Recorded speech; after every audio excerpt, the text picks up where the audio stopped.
waited for an hour or two.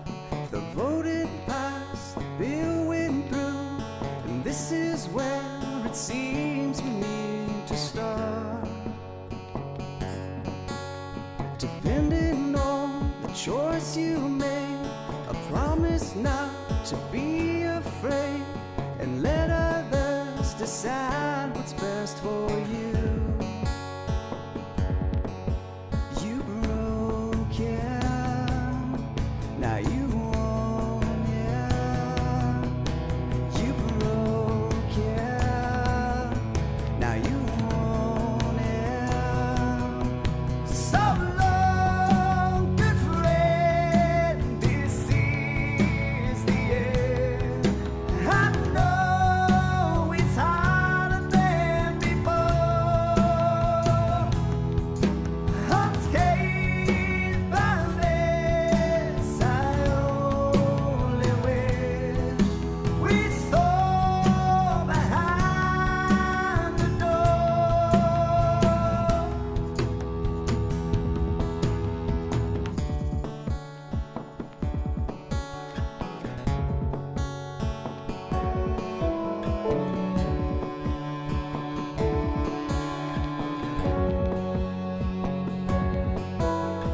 Now it seems that time sits still.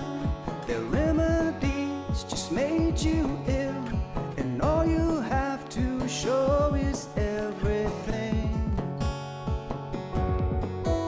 So pack the bags inside your mind, and take what you can't leave behind, and know you did all that you could do.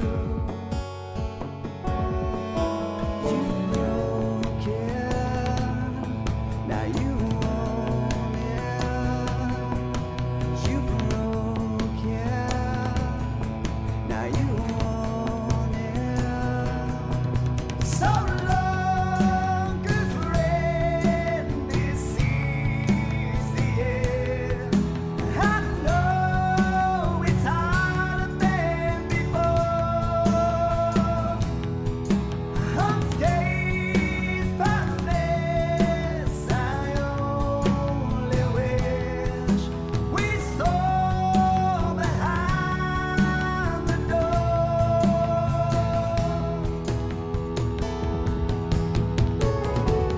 All the water across the fire, would it have been enough for you? You would have walked across the fire, would it have been enough for you?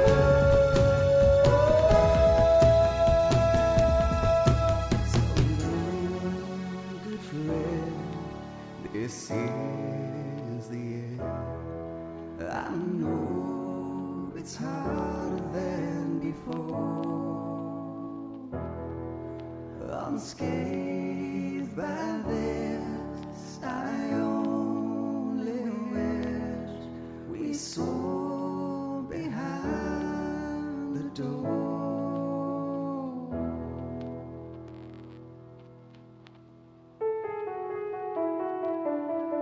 So long, good friend, this is the end.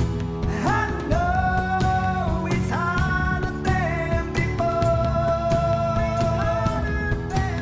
Unscathed by this, I only wish we saw behind the door.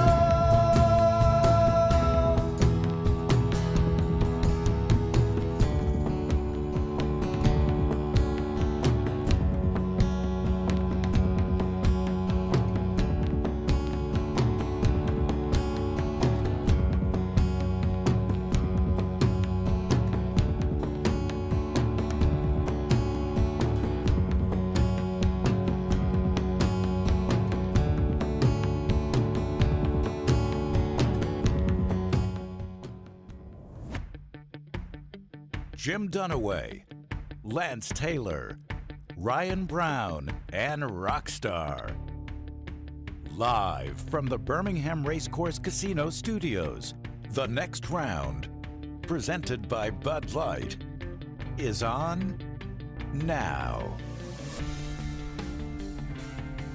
And we're live in Nashville at SEC Media Days as we crank into our coverage today. A lot of content going out later on. We've been recording interviews all day long from our studios here in downtown Nashville. All of our coverage up here brought to you by our friends at MyBookie, mybookie.ag, mybookie.ag. Tell us about them, Brandon. We'll jump into a couple of the headlines today. Yeah, mybookie.ag. Don't forget code next round gets you eligible for that sign-up bonus up to $1,000 when you use code next round at mybookie.ag.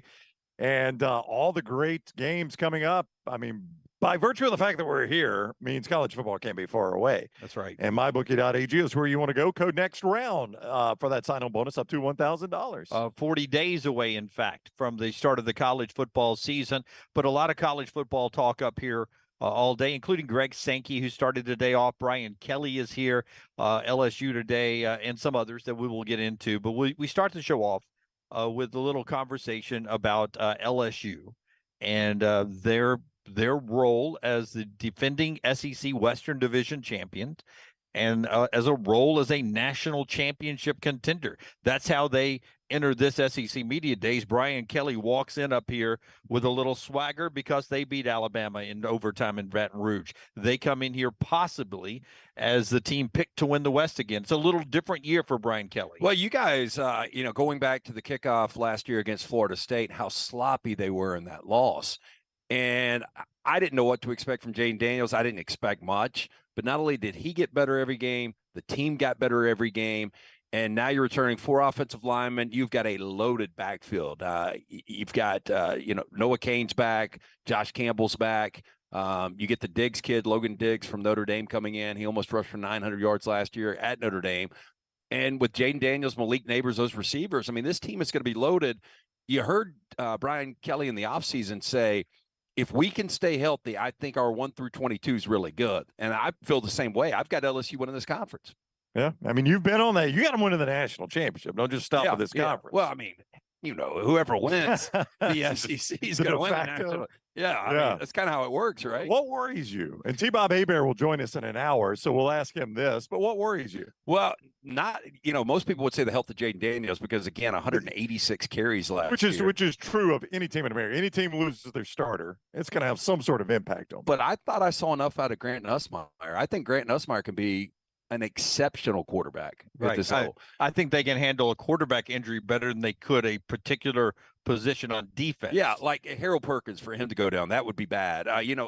Omar Spates, who came in for Oregon State, was, an all Pac-12 linebacker, and now you've got Spates along with Perkins.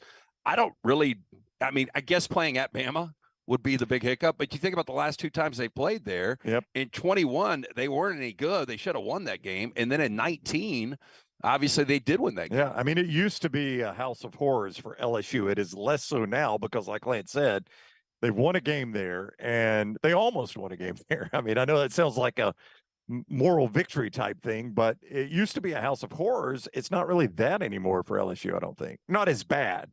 Now, again, they won 1 game there since the game of the century. So you have to look at it that way. But still, it is a place where they could potentially win a football game. I'm not going to say there's no way they can win there. Texas A&M, Missouri here as well on day 1. And then we'll get to the other teams as the week progresses. We're talking Auburn in town on Tuesday, Alabama part of the cast on Wednesday, and on Thursday we wrap things up with Tennessee, the home state for SEC Media Days. In fact, though, we learned today that SEC Media Days next year will be in Dallas, Texas. So Texas and Oklahoma's first year in the league, the SEC Media Days will be going basically to their home turf. out at the Red River Shootout and Dallas. We'll get to that and talk about a bunch of stuff going on. Part of our coverage being brought to you by one of our title sponsors, our friends at Michelson Laser Vision. Yeah, make the phone call that I made over 2 decades ago, 969-8100. If you wear the contacts or the eyeglasses, you're wasting money each and every year. I'm speaking from experience. 205-969-8100. Ask for Amy. Tell her the next round hit you. They're going to hook you up with a hassle-free consultation. Dr. Mort Michelson, Dr. Jen Michelson, best in the business. For more information, michelsonlaservision.com. Whole crew up here from the next round, minus Rockstar and Tyler, who are back in Birmingham at the Birmingham Racecourse Casino Studios, handling everything back there. But just to off to the stage over here, and I'm always confused, Lunsford, your mom's in the theater. I'm pointing right from the stage. Is this stage right? So stage right over here is John Lunsford handling everything with our stream today. Is this center stage? Is that what this is? That's the case no matter where you're sitting. That will be Forrester, who's handling the camera and audio for us here today. And over on the far left is Taylor Korn, who is handling everything social media. Taylor has been bouncing around almost like it's opening day of college football season. Oh, yeah, she's excited. She's excited, yeah. She's been very enthusiastic. Yeah, wait till Auburn Day, see what she does. She'll be even more excited. I'll tell you, Auburn Day. first time for this, we were here obviously in Nashville in March for the SEC basketball tournament. The first time we've had media days here. And, we came down as a team, 8 of us. Right. And fun night last night, and excited about this week. So on the you mentioned Dallas. Rusty immediately in the Vulcan Tire and Automotive chat room says, I hate the SEC is catering to them so early. It does feel like it. Yeah, but I mean, you can see what they're doing, right? I mean, this is the victory lap of we've stolen a team for the Big 12. So the Big 12 Media Day is where? It's Dallas. it's in Arlington. Actually. Arlington, Yeah, but yeah. yes, Dallas. I mean, that's where everybody's going to say it's at the Star, right? So for the SEC, you say, well, it's a nice little event you had. We're going to do event that's twice as long, and we'll have more people here. And nice job, Big 12. We took your 2 best teams, and we're coming to your turf, and we're showing you up. Now, look, nobody from the SEC is going to say that, but you know how rivalries work in business and in sports. That's got to be part of the thinking. Well, and look, I think this was not a surprise for anyone. If you had to put your money down on who was going to host next year, you would have said Dallas. Well, yeah. So we were told last night by someone associated with the Southeastern Conference, hey, just a heads up, keep this under wraps, but there's going to be an announcement tomorrow about the next side of the Southeastern Conference. And all of us said, oh, so they're going to announce Dallas. And this person was like, I didn't say that. And I'm just telling you, there's going to be an announcement. I mean, you knew if they're going to make a big deal about an announcement, it was going to be Dallas. I mean, that's just throwing a bone to Oklahoma and Texas. And Rusty, I mean, look, Rusty's not alone in the chat room saying that we're catering, we being the SEC, as fans are catering to Oklahoma and Texas a little bit too early. A lot of people are going to say that, but I think it was the natural. I don't think anybody's surprised by that decision. I'm not surprised by it, but I'm not going to disagree with Buddy or Rusty and everyone else in the Vulcan Tire and Automotive chat room. It does feel like hell. I think they should have to pack up and come to Hoover. In fact, let's put them all in that one hallway. Right. Let's jam them on top of each other, build a second tier. Let's go back old school. Let's show what it used to be. Yeah. Let's show them the way it used to be. Let's put everybody on a plane. In fact, let's all fly around. Let's go old school on them. But it does feel that way. And when it'll really feel like we cater to them a little bit, if we take the SEC championship game out of Atlanta and play it in Arlington. I wouldn't wholly eliminate the possibility. Now, I just saw where they extended the deal in Atlanta through 2030. So it's going Big 12 through 2030. No, Arlington. Yeah. Yeah, you're right. I'm sorry. But no, the SEC extended their deal in Atlanta, I think, through 2026, if I'm not mistaken. So it's going to be a minute before they move it around. But it wouldn't shock me if you see it right here in this city when the stadium is finally finished here in Nashville. And it wouldn't shock me if you see it in Dallas. Now, the one thing I'll say about Nashville, that's not going to be dome, is it? Or is it retractable? It's going to be covered like SoFi. Okay. So it's kind open air. Open air, but covered. Yeah. Okay. Yeah. Rain could still hit you. Yeah, We we saw that last at year with SoFi, Georgia yeah. TCU. I don't think the SEC is ever going to go to a non-dome situation, no matter how nice the stadium is. I think they will always play this in a Yeah, dome. I mean, you go back to that. Was it the second year or the first year of the SEC championship? First year was both the years in Birmingham were terrible weather. The first year was frigid, The second year was a downpour. I was colder on Florida fans than it was Alabama fans. The first year? Yeah. Second year it rained more on Alabama fans than it did Florida fans. I would tell you, though, and I think I'm right about the Nashville Stadium. Correct me in the chat room, but I thought it was going to be covered like SoFi, but open on the sides. No, I think you're right. Yeah, maybe only the fans are covered. I don't never understand that. But do you think they would take into consideration maybe skip over that and because it would be cold possibly?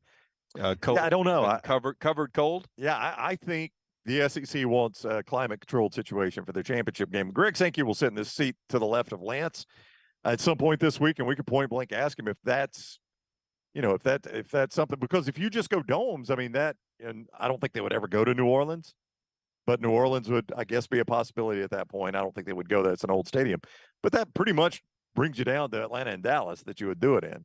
Yeah. I think they like Atlanta. I think they like just what it has become, and everybody is just so used to going there. But I think you're seeing with this move for SEC Media Days, they are not going to shy away from doing stuff in the Big 12's backyard just to drive the point home that they've got really now. Like if you said the Big 12, give me teams that you would want back: Texas A&M, Oklahoma. I don't know if they would say Missouri, but maybe they would. I mean, they've got a lot of pretty integral pieces that the Big 12 once had. The SEC now has, and what better victory lap to do with the player championship? Yeah, I mean, any of those teams you mentioned outside of Missouri would still be the alpha if they were in that conference. And we were trying to figure out who the alpha is going to be last week. I know. We came up with Kansas State. I mean, in the Big 12, I can make a case for Missouri just as much as I could Kansas State if Missouri were still in the Big 12. SEC Media Days in Nashville continuing. One more thing this segment after I tell you about our friends at Legacy. LegacyCreditUnion.com is the website where you get all the details about what Legacy can do for you. They've been the proud supporter of UAB athletics and the healthcare industries in Birmingham for over 60 years. How about that? And we've got some interesting stuff to tell you about UAB and our coverage of them this year a little bit later on, thanks to our friends at Legacy. But they want to help you out. Everyday checking, which includes getting your direct deposit payroll in there 2 days early. That's what you get. One of the benefits with Legacy, no minimum balance and all those cool things. You get your debit card instantly issued the day you sign up with our friends at Legacy. I tell you all the time that the car and truck loans with Legacy are fantastic. And then, of course, the lifestyle loan. If you have unexpected medical expenses and want to take that dream vacation, Legacy can do it for you. LegacyCreditUnion.com, LegacyCreditUnion.com. We'll get into 1,000 SEC topics this week and more on what's going on here today. But part of our trip to Nashville is a little road trip of the whole crew here. And one of the discussions that have popped up a little bit on Friday, but now that we're in Nashville, I think you look at Taylor, just in percentages, you guys give me percentage of people that are wearing some kind of Jordan sneakers in the media up here right now. I'd say 5%. Yeah, it's 5%, but that's, if you went back 5 or 6 years, it'd be 0%. Okay, let me change that. Okay. Of the people we consider to be cooler members of the media that are wearing Jordans right now. Higher percentage. Well, right? honestly, the only person that I saw wearing them today is Taylor that I know personally. Right. So I don't know about I've seen other people, but I'm with Lance. I don't personally know them. Taylor is young enough to pull this off. Yeah. Well, the discussion is turned up on our trip is one of the labels that Lance gave me early in our relationship was Jimmy Current, right? Mm-hmm. You love to stay up to time. Love to jump on a trend. That's right. And look, my look tells you I'm aging. I mean, it gets all of us. Nick Saban and I a little slower, but it gets all of us. We're in Nashville. I found a store locally. I think I should pull the trigger and jump in with the broadcasters who love to talk ball and talk about that team's got dudes and give me some Jordan. Are you going to start talking that way if you wear them? Or are you going to be like, oh, listen now, Alabama plays Texas. Texas got dudes. I don't want to go old school on you, but I think it's the shoes. I think it's the shoes that make you talk that way. That's why I don't care what shoes Dunaway wears. I wear the shoes and I don't say dude. No, you do. I don't know. You wear the shoes. Yeah, you don't say dudes. I don't care what Dunaway wears. I don't know that I could sit here and do a show with you 24/7 if you're going to say they got dudes and they can play ball and you like to talk ball. Sadly, we're not the talk ball show. You know that. Sadly, I think the most expensive pair of shoes I've ever owned were some running shoes Hoka's and others that topped Yeah. out about 109, 119. Ooh, you're gonna get popped. Yeah. Depending on what you want. I mean, you can go almost all price points on this thing. All right. So I Just don't get any of my color combinations, please. Wow. I want to be like Lance. I mean, I've said it many times. I think I'm safe though. I think the only ones you would get are possibly the Pandas, which I wear them just because they're versatile. They're black and white. Right. They're overplayed though. Too many people have them. And So they're you'll called probably what? get the Pandas. Pandas. As is black and white. Every They're pandas. Can I get some pandas, please, sir? every Nike Dunk Yeah. has a name. Okay. Rockstar, how many pair do you think Dunaway will end up owning? Let's put an over-under on it, Rocky. You know this man I'm sitting next to. That he brought it up in the first segment. I'll go with 3 pairs by the end of Nashville. Mm. All right, so Rockstar is going by the end of Nashville. Maggie won't allow it. I mean, once that first pair comes through on the credit card, That you're is gonna be getting a call. That's a heavy purchase, Rockstar. I mean, 3 pair. So Rockstar says Oh, the the over company under 3 can pay pair. We're for it. talking $600 right No, there. you can find. So some of these are slightly worn. Yeah. Are you willing to buy used? Used by who? Michael Jordan? I mean, I forgot my pillow at home, so I'm sleeping on a pillow that pillow. somebody else been slightly used. That is old school mud pillow. He went with the A. It's not an OW. It's pillow. I got You can get some for $150, but there's some other ones out there. If you start talking about like a Travis Scott model, I don't know. I think those things you can get $1,000. Yeah. NASCAR driver Travis Scott. No. Who's Yeah, Travis that's Scott? him. Yep. Rapper You Travis. don't remember Travis Scott winning at Richmond this year, Lance? Hey, so somebody in the chat room said you got to start referring to every position group as a room. Man, they got that offensive line room dialed in. Oh crap! I actually did that. See, he's already started. Yeah, I know. In our list. I was like, Yeah. who's got the better running back room? Yep. It's seeping in already. Let's see, but you haven't even put the Jordans on yet. The jumps Well, on. but you got to wear them with a suit tomorrow. No, I didn't bring a suit. Well, that's another purchase. Yeah, I didn't bring a suit. I don't know. I think tomorrow. Tune in tomorrow. Let's see if I've got a pair. I can't wait to see what color these are. Why? Well, I'm interested. I'm conservative. It'll be a conservative color. It'll be Yeah, again, conservative. the only color that I'm worried about that you might get that I have are the oversaturated Pandas anyway. Yeah. Well, I mean, that's what I want. I want to be oversaturated. That's me, Jimmy Curran. Jimmy oversaturated. All right. We're here in our Birmingham Racecourse Casino studios up here. The setup was fun yesterday. We've already had some really good conversations with Jordan Rogers and Jacob Hester and some others. And we got T-Bob Hebert that'll swing by to start hour number 2 of our 3-hour show today. But stay tuned to our social media platform for all the coverage. Taylor's in charge of that, and she is working day and night to keep you guys updated on everything going on at SEC Media Days. That includes a discussion now about how it will end for Nick Saban, coaching-wise, his legacy as it winds down. Feinbaum, who is hosting his show up here as well on the SEC Network, 47 hours of SEC Network coverage of SEC Media Not Days. all Feinbaum. Not all Feinbaum, but 47 hours of coverage. That'd be a lot of Paul. So when we come back, we will jump in to a discussion about how all of us maybe think the Saban era will end at in Tuscaloosa. I'm not saying it's this year. I'm not saying it's 5 years, but how it will end, because I don't think it's going to end the way a lot of people think it's going to end. I got a thought on that coming up. Our friends at Hemphill bringing you the coverage up here as well. Hemphill, they bring you best and worst of the weekend. Yeah, it's hard to stop a train right now. 0% interest for 60 months for qualified customers out there. 229-2090, 229-2090, hemphillservices.com. I had to call the guys, Adam, Chad, Andrew, had to call them 2 weeks ago it was. AC went out. They were out the very next day. 205-229-2090 or hemphillservices.com. Back to Nashville in a moment. Follow Dunaway on Twitter and Instagram at Jim Dunaway. We're live in Nashville this week, bringing you SEC Media Days thanks to our friends at MyBookie. Be sure to tune in on our social accounts so you don't miss a thing. Also brought to you by Moore's Marinades and Wing Sauces, Precision Sports Medicine, Michelson Laser Vision, and Woodbridge Wines. Man, I love a good meal. I'm Jim Dunaway. A good meal is what you get with my friend Sterling at Champy's Chicken on Highway 119 in Alabaster. We're talking great southern fried chicken, wonderful sides, hand-cut chicken fingers, po' boys, and those Mississippi Delta recipe tamales. You got a perfect menu for everybody. Champy's Chicken is perfect for watching the big game, or taking a meal to the lake house, down to the coast, or stay in the restaurant and dine in a great atmosphere. It's all made fresh to order right there on 119 in Alabaster, Champy's Chicken. The next round is live in Nashville, bringing you SEC Media Days thanks to our friends at MyBookie. Follow along on all of our social media accounts and subscribe on YouTube so you don't miss a thing. Our Media Days coverage is brought to you by Wayne's Pest Control, Champy's, Tommy James Law, and Johnston RV.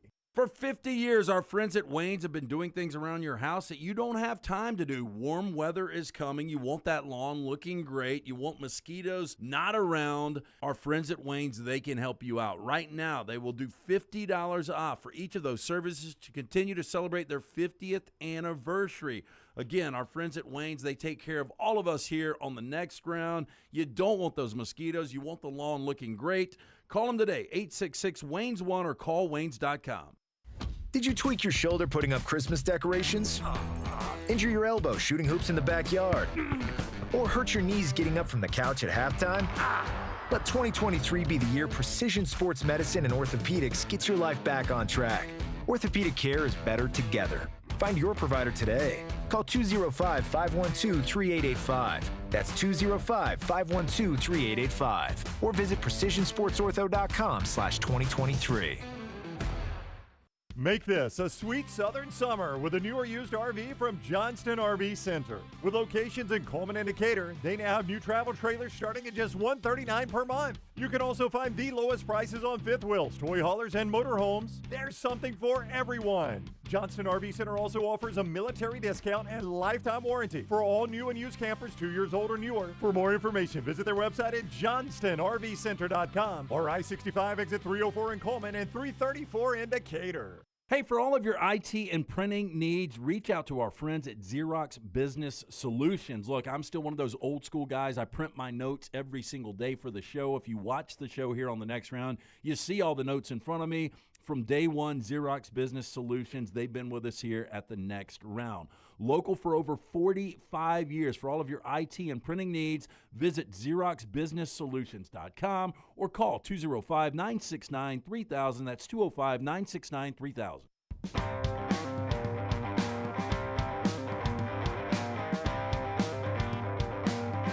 Hey, back with you at SEC Media Days up here in Nashville, LTD, and be with you and the whole crew as we continue our coverage 40 days away from the start of the college football season from SEC Media Days. You know how it works. It's 4 days. This is the first day, always the slowest of the 4 days, followed by the last day. The 2 middle days are jam-packed. That's when you get a little Auburn and Alabama love up here as well. But we got some interesting teams here today. LSU, Texas A&M, and Missouri. We'll break them down, and we'll continue our 40 and 40 countdown a little bit later on. We're all the way up to number 12, and a little SEC flavor coming in at number 12 a little bit later as well. Our friends at Woodhouse Day Spa bringing you part of our coverage today as well. Yeah, the gift of luxury. Get it today for that special someone for Birmingham's best day spa, the Woodhouse Day Spa, located at the Summit Shopping Centers. They've got over 70 options, including massages, body treatment, skincare, waxing, nail services. Woodhouse Day Spa, voted America's best day spa since 2009. Order that person gift online 24/7, birmingham.woodhousespas.com, or stop by the Summit Shopping Centers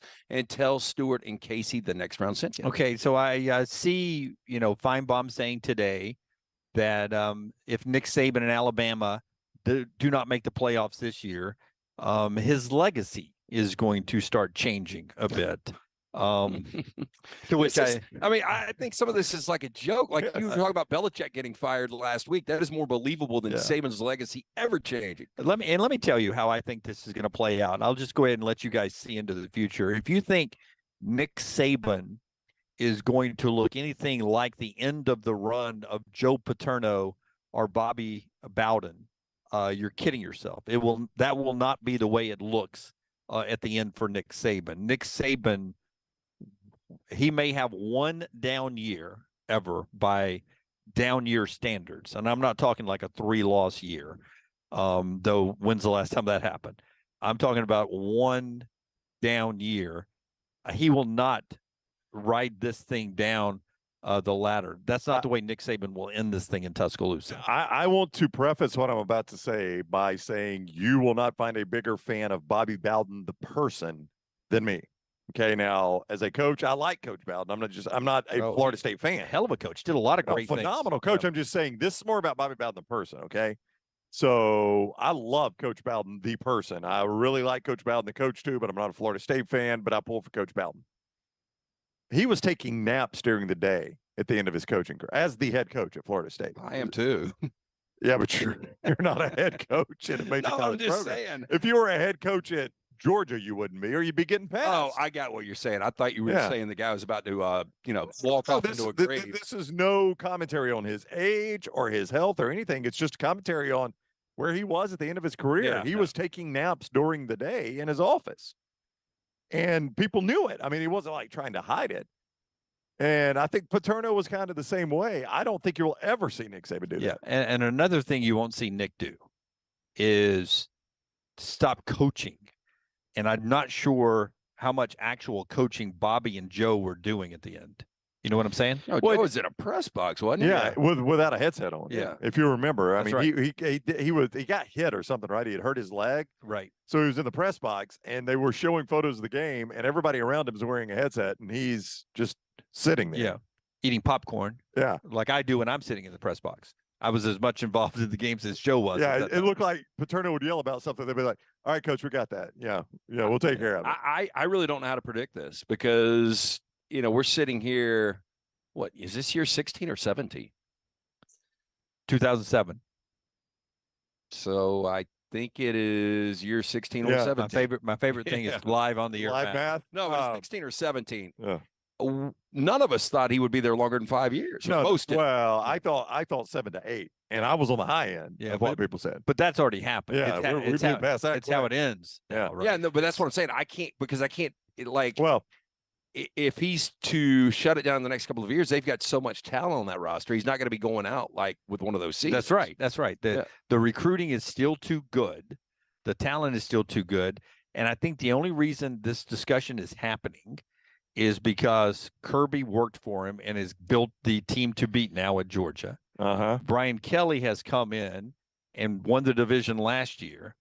And there seems to be, because of his age at 71, and that the fact they don't have a star quarterback back again this year like Bryce Young or anybody before that, that there seems to be some crumbling of the castle. And, if you say that now in July at SEC Media Days, there is a chance that come November, you could be looking very foolish. This team could surprise you and be very much a national championship playoff contender. And then no one at that point is going to be talking about the end anymore. They're going to be talking about, my goodness, he's done it again. Yeah, we had Jacob Hester on earlier, and talking to him when he was leaving, we were talking about, who is the SEC media going to pick to win the West. It's one of the ongoing conversations here. And I think it's going to be really close. But I told him the worst thing for LSU and Brian Kelly is if they are picked first in the West. Because Nick Saban will use that for motivation. And right when you start doubting him, and I said something that I probably should have walked back a couple of months ago, that I don't think he'll win another national championship. I don't know that. He's got so much talent. But, little T says it's so hot on Instagram right now, you cannot walk it back. that was statement. I'll let it go. I'll play the percentages because, with everything going on and with Georgia where they are at Ohio State.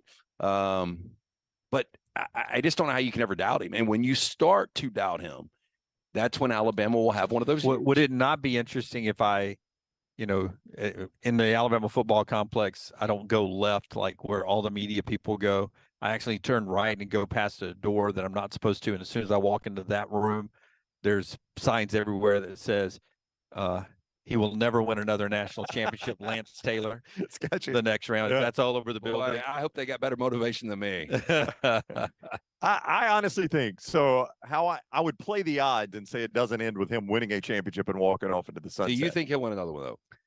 I'm not going to bet against him, but I'm also not willing to bet for him. I'd pass on that one. Yeah, that's a tough one. It's a tough one. I mean, just playing the odds, I would say no, but he's defied the odds. What is right? Will he be 72 this October?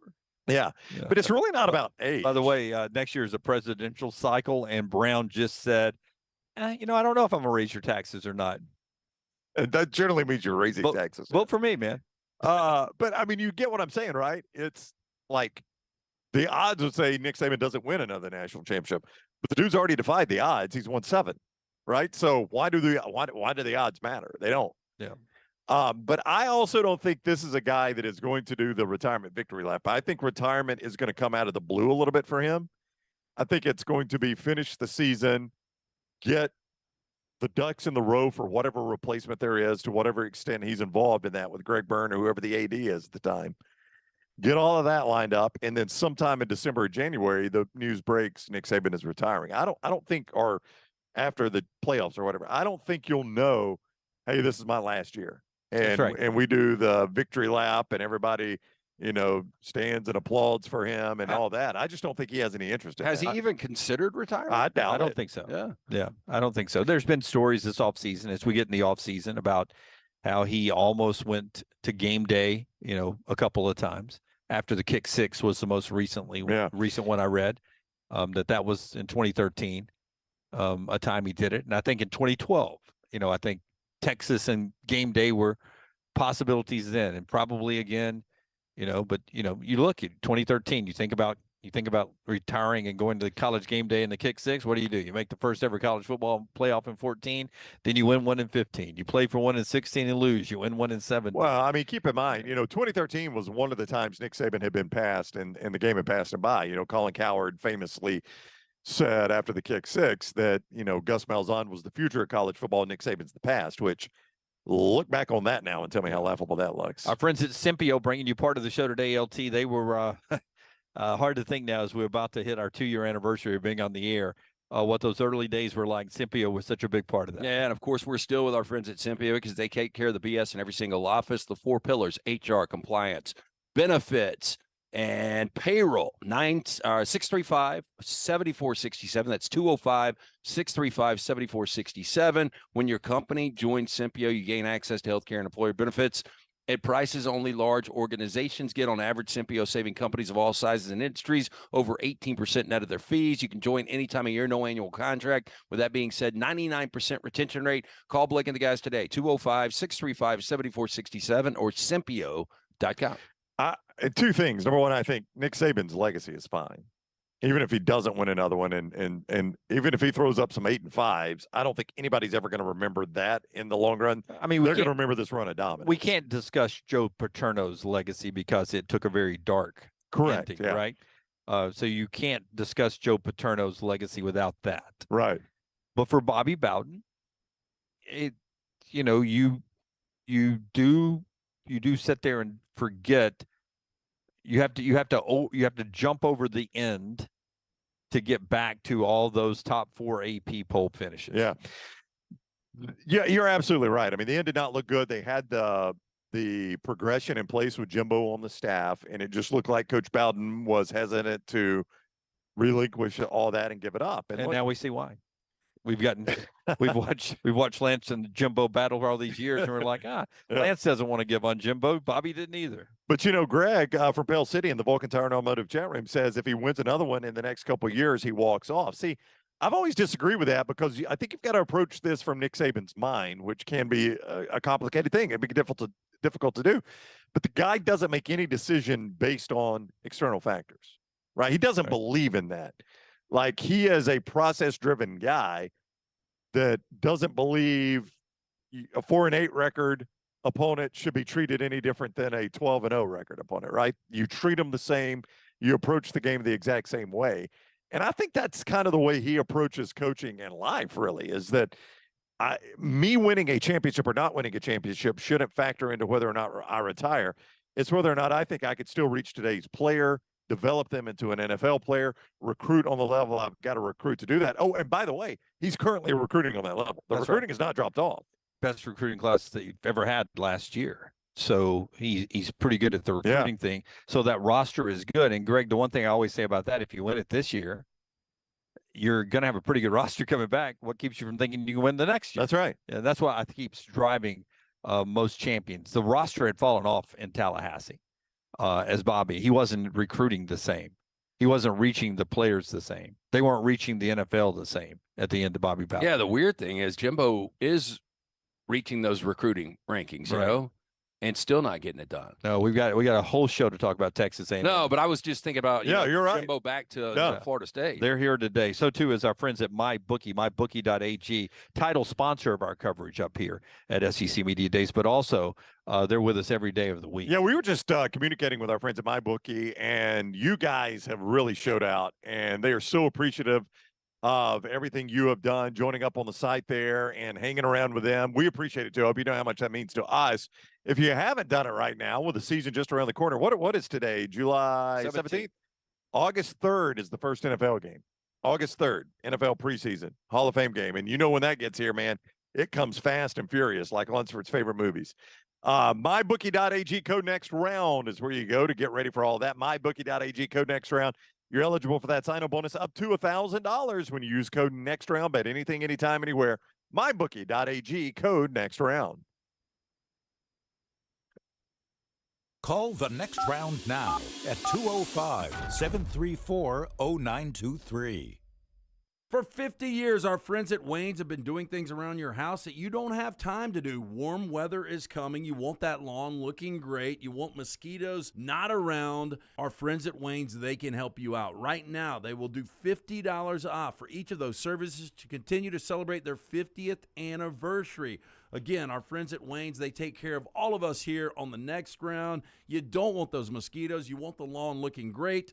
Call them today, 866-WAYNES1 or call Waynes.com. For more than 40 years, Red Wing Shoes has been helping the hardworking people of Alabama. This is why Red Wing Shoes has created the 3-step comfort solution. Step 1, a certified fit specialist will use a 3D scan to electronically measure your feet and arches. Step 2, the fit specialist helps you get the appropriate footwear for your occupation. Step 3, customize your boot or shoe with a Red Wing orthotic. Whether you have a high arch or flat feet, Red Wing has comfort solutions for you. So experience comfort at its best. Visit one of the Red Wing shoe stores located in Pelham or Trussville.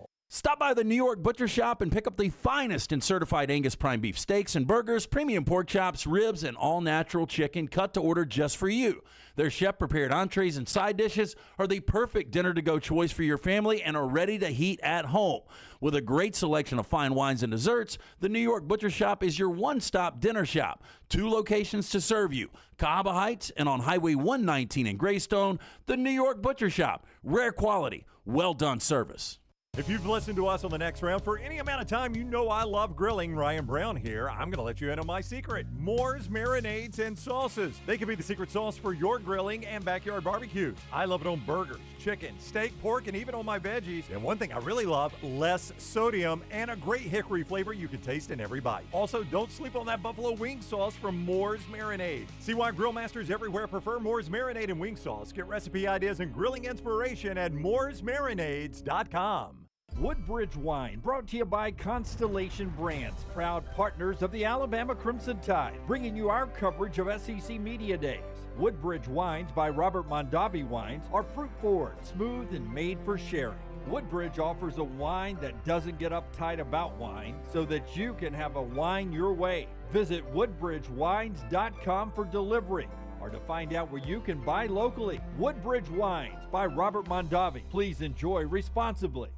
Hey, Lance Taylor from the next round to tell you about my friends at Michelson Laser Vision, located conveniently UAB Highlands. Almost 20 years ago, I went in for the procedure. Only took 12 minutes for both eyes. When I went in, I had 2200 vision. I was legally blind. Now I have 20/15 vision, still 19 years later. Make the call today. Schedule a hassle-free consultation. 969-8100. Dr. Mark Michelson, Dr. Jen Michelson, Michelson Laser Vision. Make sure you tell them the next round sent you. 969-8100 or MichelsonLaserVision.com.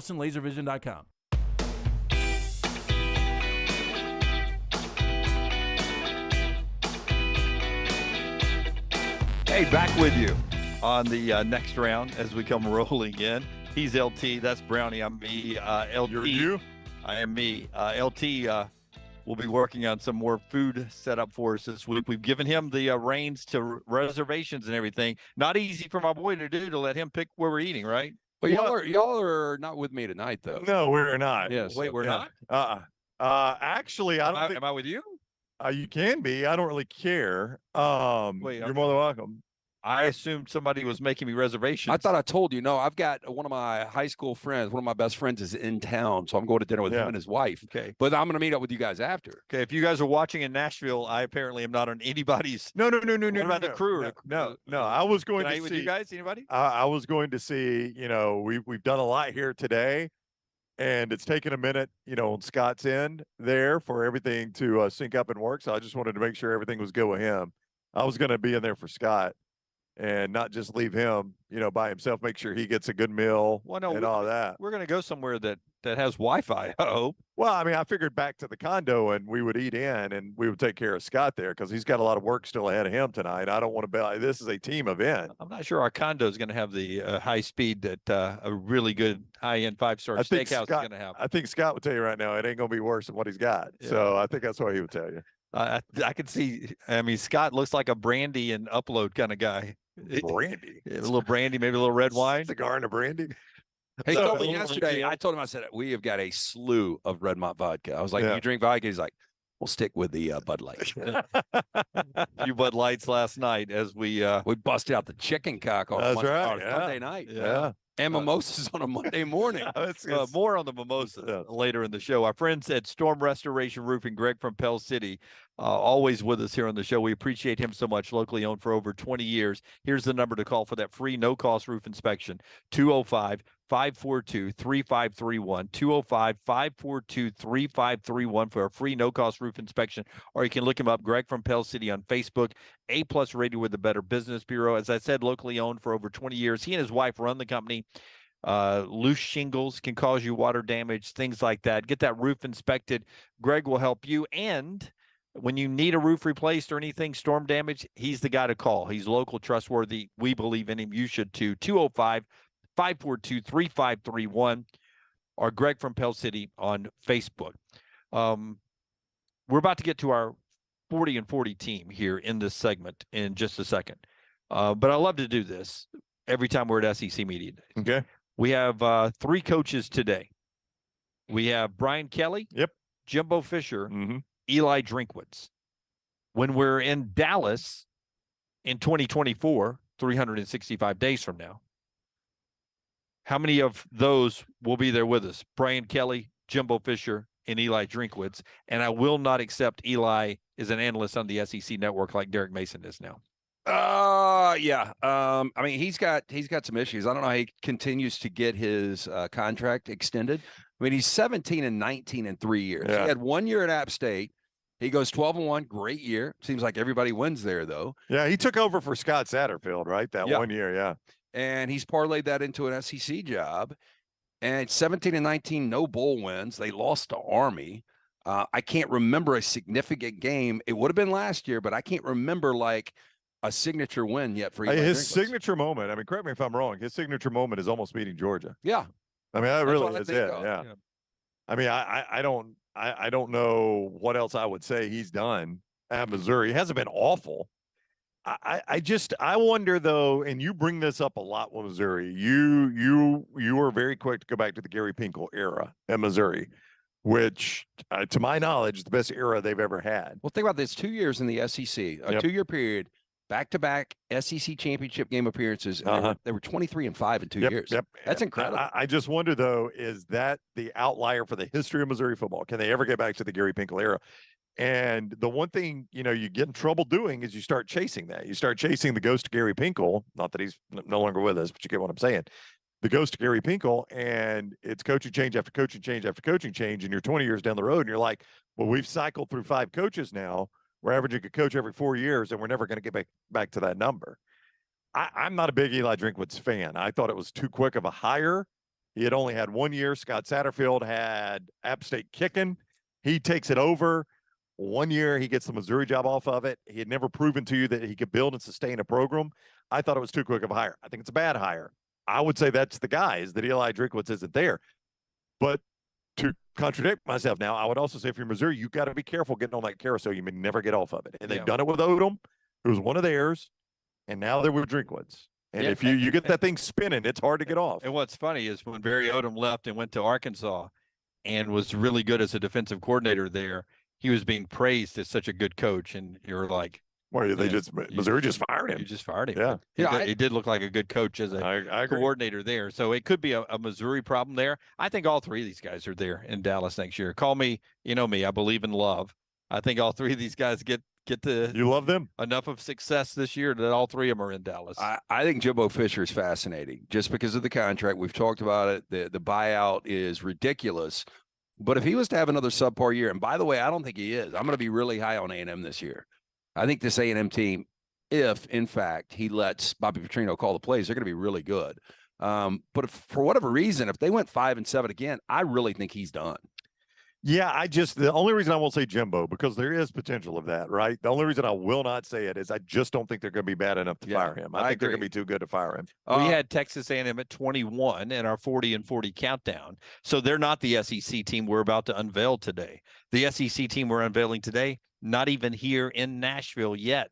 They didn't even make Nashville. They'll be here later on this week, though. Let's bring you the UCA, Urology Centers of Alabama 40 and 40 team today. We'll talk to T-Bob Hebert at the top of the hour. But Tyler, we'll do the read right after you unveil it. Unveil them, man. Let's see it. That team now at number 12. Uh-oh. Good. Oh, Rocky Top, Tennessee. There they are at 12. Tell us about UCA, and then we'll talk about them. Yeah, compassionate, comprehensive urological care, 35 physicians, 17 locations across Alabama, patient-centered approach to all of your urological needs. Visit urologycentersalabama.com.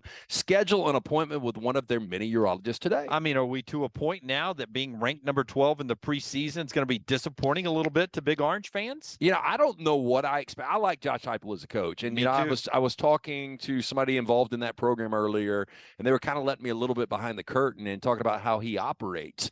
And it's a completely different culture from what other coaches previously had done in Knoxville. And, you know, last year was just one of those, it popped up. And not only did they start out, were they 7-0 and they beat Alabama? Did they get to number one? No. Georgia was always there. Yeah, number two. Were they not number one in the college football playoff? No. Georgia? Yeah. I think it's still Georgia. Anyway. But anyway, he said the expectation is like Joe Milton. When you look at Joe Milton, I just remember watching a little bit last year, but going back to the Michigan days, he didn't seem like an athletic guy. This guy's telling me that Joe Milton does backflips at practice. Like Heupel has had to warn him, do not do this in a game. You're going to get a flag if you do. That's how much he does it. I said, he can throw a football 80 yards, right? And he said, at least 80 yards. Yeah. He was like, they're trying to get away from that, just known for the strong arm, because this is an athletic guy. If he goes out there and he's even a B+ Hendon Hooker, this Tennessee team could be really good. They could be. You know, the thing about Milton that everybody worries about is it's the fastball every time. He doesn't have a second pitch. And that sometimes has created some touch issues for him. By that you mean if we're throwing a 5-yard out, he's throwing it just as freaking hard as he does a 20-yard That's right. And that's been part of the problem is he doesn't quite have the touch that you need to play quarterback. So I think that has been the concern about Joe Milton. Nobody's ever doubted his arm strength. It's his ability to dial it back and throw a catchable ball all the time that people have been concerned about. People are going to talk about Jalen Hyatt and Cedric Tillman, those guys onto the NFL. But, man, Brew McCoy's back. You saw Squirrel White. When he gets the ball in hands in space, that guy is really good. And then you've got Jalen Wright at the running back position. I mean, this Tennessee team, offensively, I don't think there's going to be – well, there'll be some drop-off. I also didn't realize this. In the 13 games they played, how many times do you think they ran over 100 plays? Over 100 plays? That's a lot. That's a ton of plays. Yeah, I'm going to say they did that 4 times. 12 of the 13. Oh, my God. 100 plays? Yeah. Which one did they not make 100? That's their goal. I would say Georgia. Probably Georgia. Yeah, really remember, Georgia held the ball to start the second half for like 30 minutes. Yeah. Yeah, because even against South Carolina, which that was such a weird game, and I still don't understand how they got. But they were behind, so they were running a ton of plays in that game. Yeah, 25-point loss. Yeah, they still ran enough. And they were getting there. the ball back quick because South Carolina was scoring just like that. And I didn't fact check him. You know, guys who I know I was talking to, and I just I would trust him. Yeah, I mean, he was on that team. Yeah, he played the ball there. But he said our goal. Heupel told us we want to run 100 plays again, and I thought it was a lot when Mao Zedong said years ago we want to run 80. Yeah, it seemed like different football. But he said our goal is to run 100 plays. We did it 12 of 13 games. And back to it, he said that this is really interesting, too, that Heupel, the offseason and conditioning, he wasn't one of those guys that made you run until you puke. The tempo in practice dictates everything. And after 3 weeks of practice, everybody was in game shape. Yeah, it's fascinating to watch him, and I have been so wrong so far about that hire. I thought it was a bad hire by Tennessee, and I get a lot wrong. That's going to be one of the biggest things I've ever gotten wrong if Heupel can keep this up. Schedule-wise, I think it is an interesting stretch. They ought to be 5-0. If they're not 5-0, something is going horribly wrong for them. But that stretch coming out of the bye, hosting A&M, if A&M is any good at all, interesting game there, at Bama, at Kentucky. They own Kentucky historically, but going on the road to Kentucky could be a tough spot for them. That's a tough 3-game stretch. And you're looking at the schedule right there. Tyler, who's handling everything in place of Scott, has that ready and rolling there. It is a manageable schedule. It is, especially once they get past Kentucky. But let's go back. Now So you still got Georgia. This is a team, Alabama. They haven't won in Gainesville since 2003. So I really don't know what we're going to get from Florida. I expect the roster, some people are saying Florida be lucky to go 6-6 to get to a bowl this year. But still, that's a place mentally Tennessee has not been able to get over. Then UTSA, to me, is going to be the best Group 5 out there. Yeah, that's what makes this schedule tricky, is that if you've got an upset, like one that would rock the boat, like who was it to beat A&M last year? App State? Appalachian State and Marshall beat Notre Dame, right? beat Notre Dame, yeah. That UTSA, which will be a ranked team, it will be nothing like those, but it'll be a ranked team beating an SEC team on the road. People point to that UTSA game and go, that could happen. Right. I mean, again, you haven't won a Gainesville since 2003.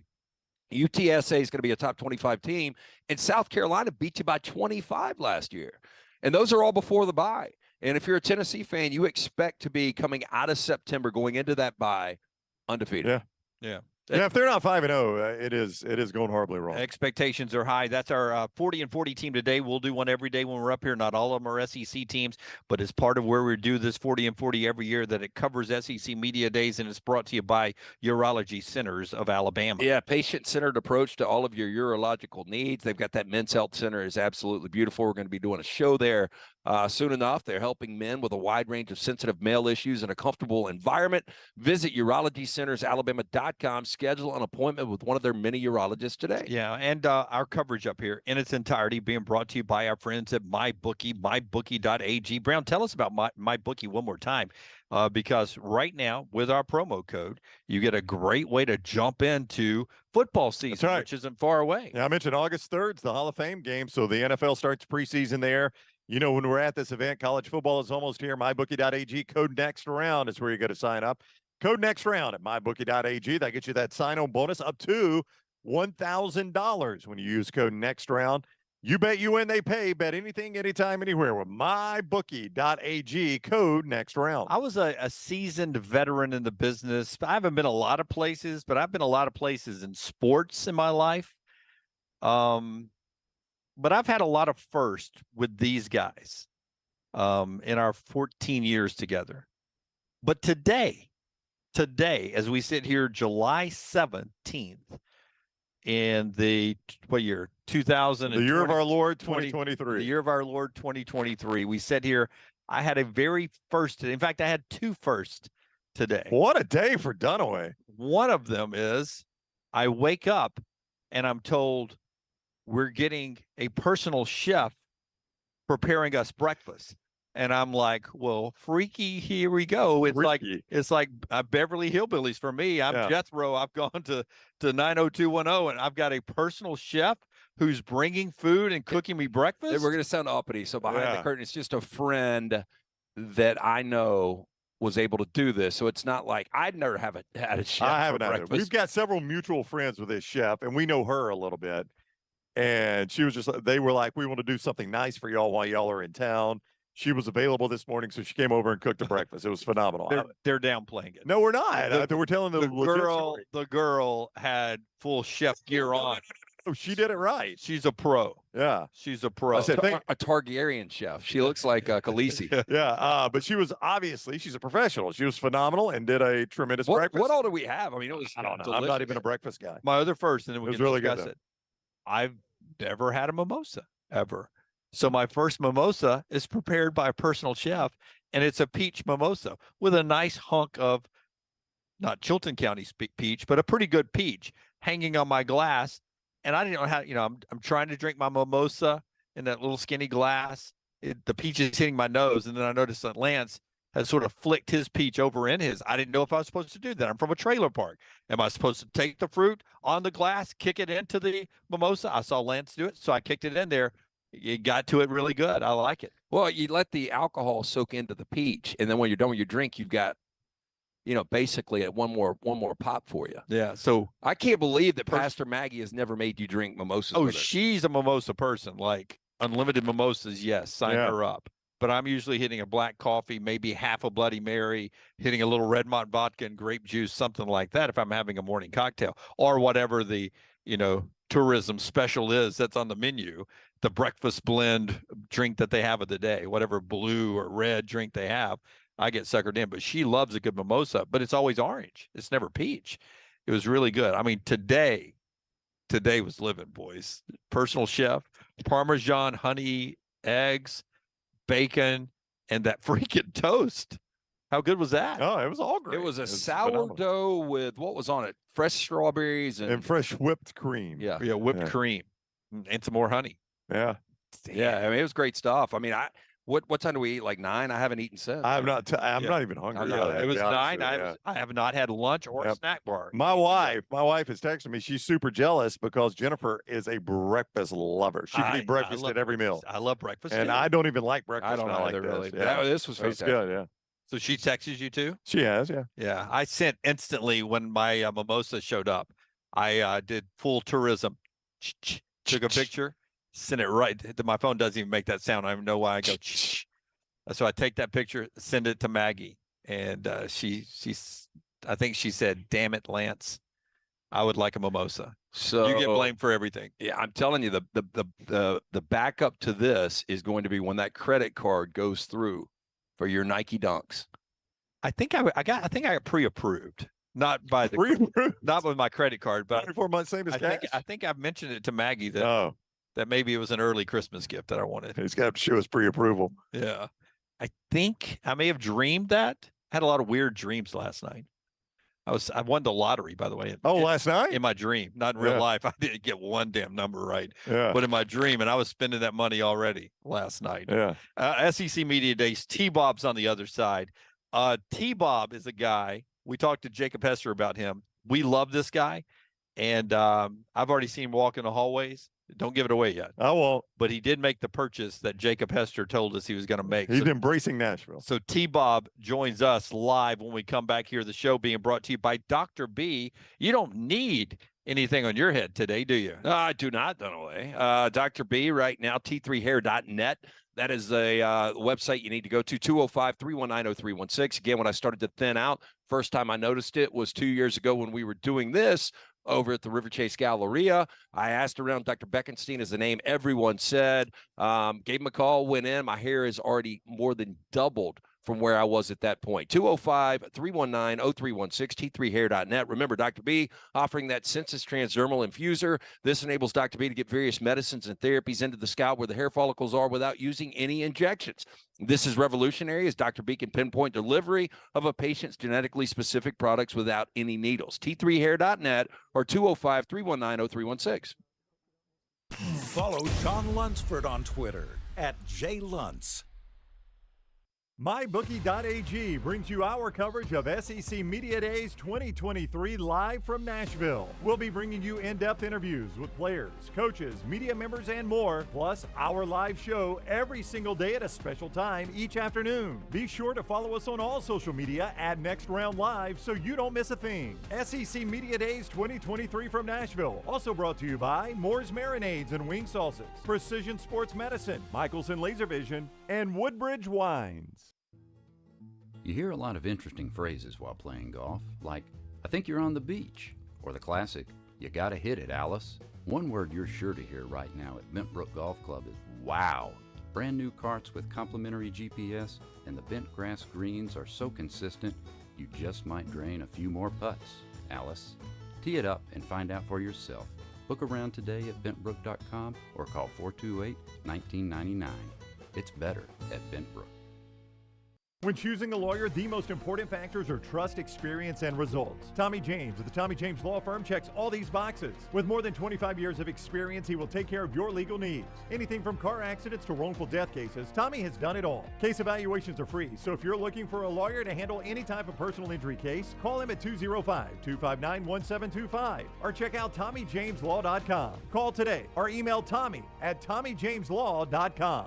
No representation is made that the quality of legal services to be performed is greater than the quality of legal services performed by other lawyers. Man, I love a good meal. I'm Jim Dunaway. A good meal is what you get with my friend Sterling at Champy's Chicken on Highway 119 in Alabaster. We're talking great southern fried chicken, wonderful sides, hand-cut chicken fingers, po' boys, and those Mississippi Delta recipe tamales. You got a perfect menu for everybody. Champy's Chicken is perfect for watching the big game or taking a meal to the lake house, down to the coast, or stay in the restaurant and dine in a great atmosphere. It's all made fresh to order right there on 119 in Alabaster, Champy's Chicken.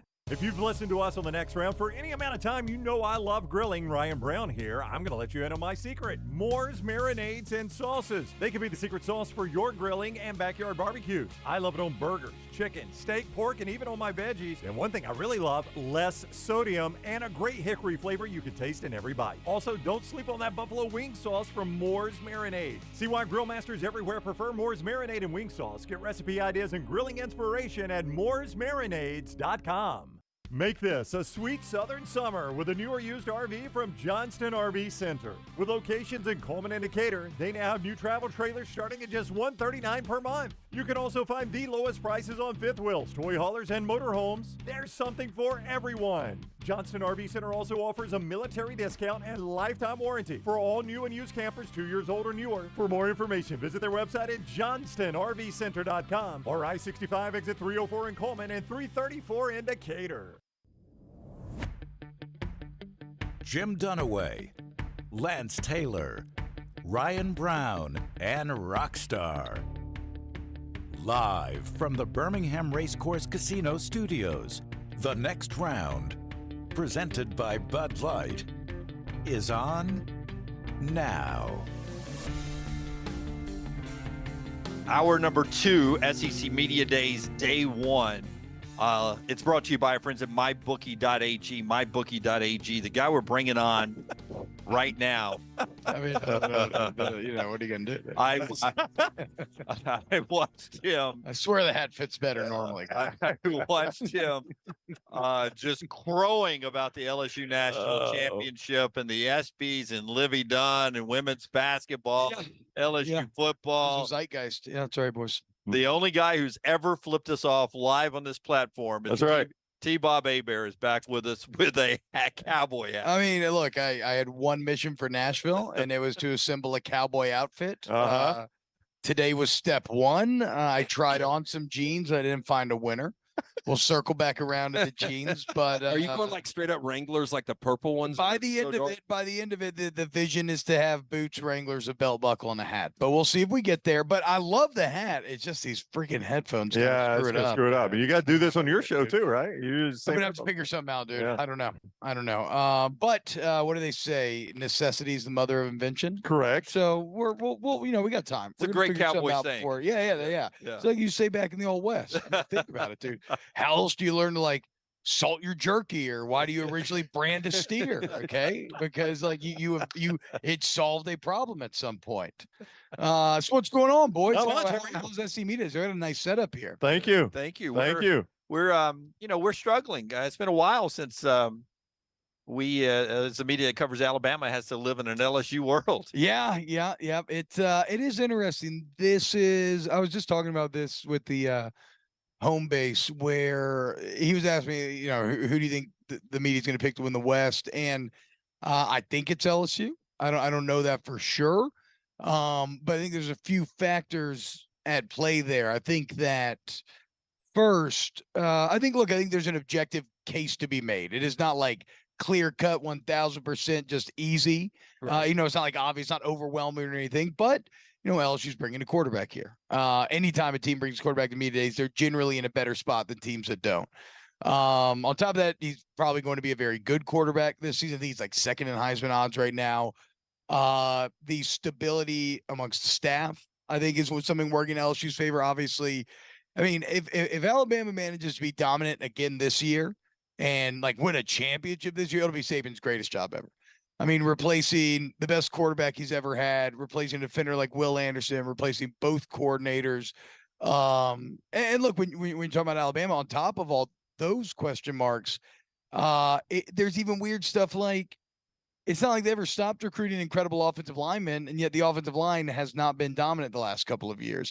And so there's just a weird kind of confluence of events where there's an and there is a hefty dose of Alabama fatigue. Right. Normally you just show up here and you put out, check the box for Alabama and you move on, and that's no problem. And so I think all of this comes together. So to think that LSU will win the media vote to win the West, but that means nothing. Like, that's not to say at all that Alabama couldn't end up being better, because I think top to bottom roster, Alabama probably is superior, and just so much rides on the quarterback position. I mean, I would ask y'all, because people ask me about the Alabama quarterback all the time, and I know it certainly feels bad outside looking in, but like, I don't make too much of Saban's comments. I don't make too much of bringing in Buckner. All that feels like to me is a guy trying to maximize what he's going to get out of that room, right? I mean, just applying pressure and really pushing. Like, there's no reason why Simpson and everybody else should just have the job handed to them.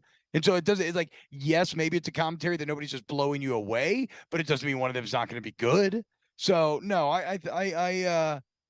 I'm a little sneakily worried about Bama here, because it's been a long time since Nick Saban had this much actual bulletin board material to motivate his players. Yeah, that's what I said. The worst thing for LSU and Brian Kelly is LSU being voted by the media to win the West. With that said, more difficult for you to pick between Alabama, LSU to win the West, or who comes in seventh, dead last in the West? I have no idea what the bottom of the West is going to look like. I mean, our Nets, I mean, how do you like, I think I did like a ranking, I think I was actually after we've been out drinking last night. And I had to have like my producer like edit it up, because I was like, wait, who else in the East? No, but I mean, I think I chose like Mississippi State to finish last, but there's no real conviction there. I don't know. I mean, how do you pick in a half of the conference where Texas A&M has, I mean, I'm sure you'll talk about blue chip ratio, right? Everybody loves blue chip ratio. It's a fun metric for kind of determining how we should judge these teams in terms of, are they elevating or, dragging their talent down? How do you pick in a conference where A&M just finished last despite having like the fourth of his most talented roster in the country? It's impossible to know what's going to happen there.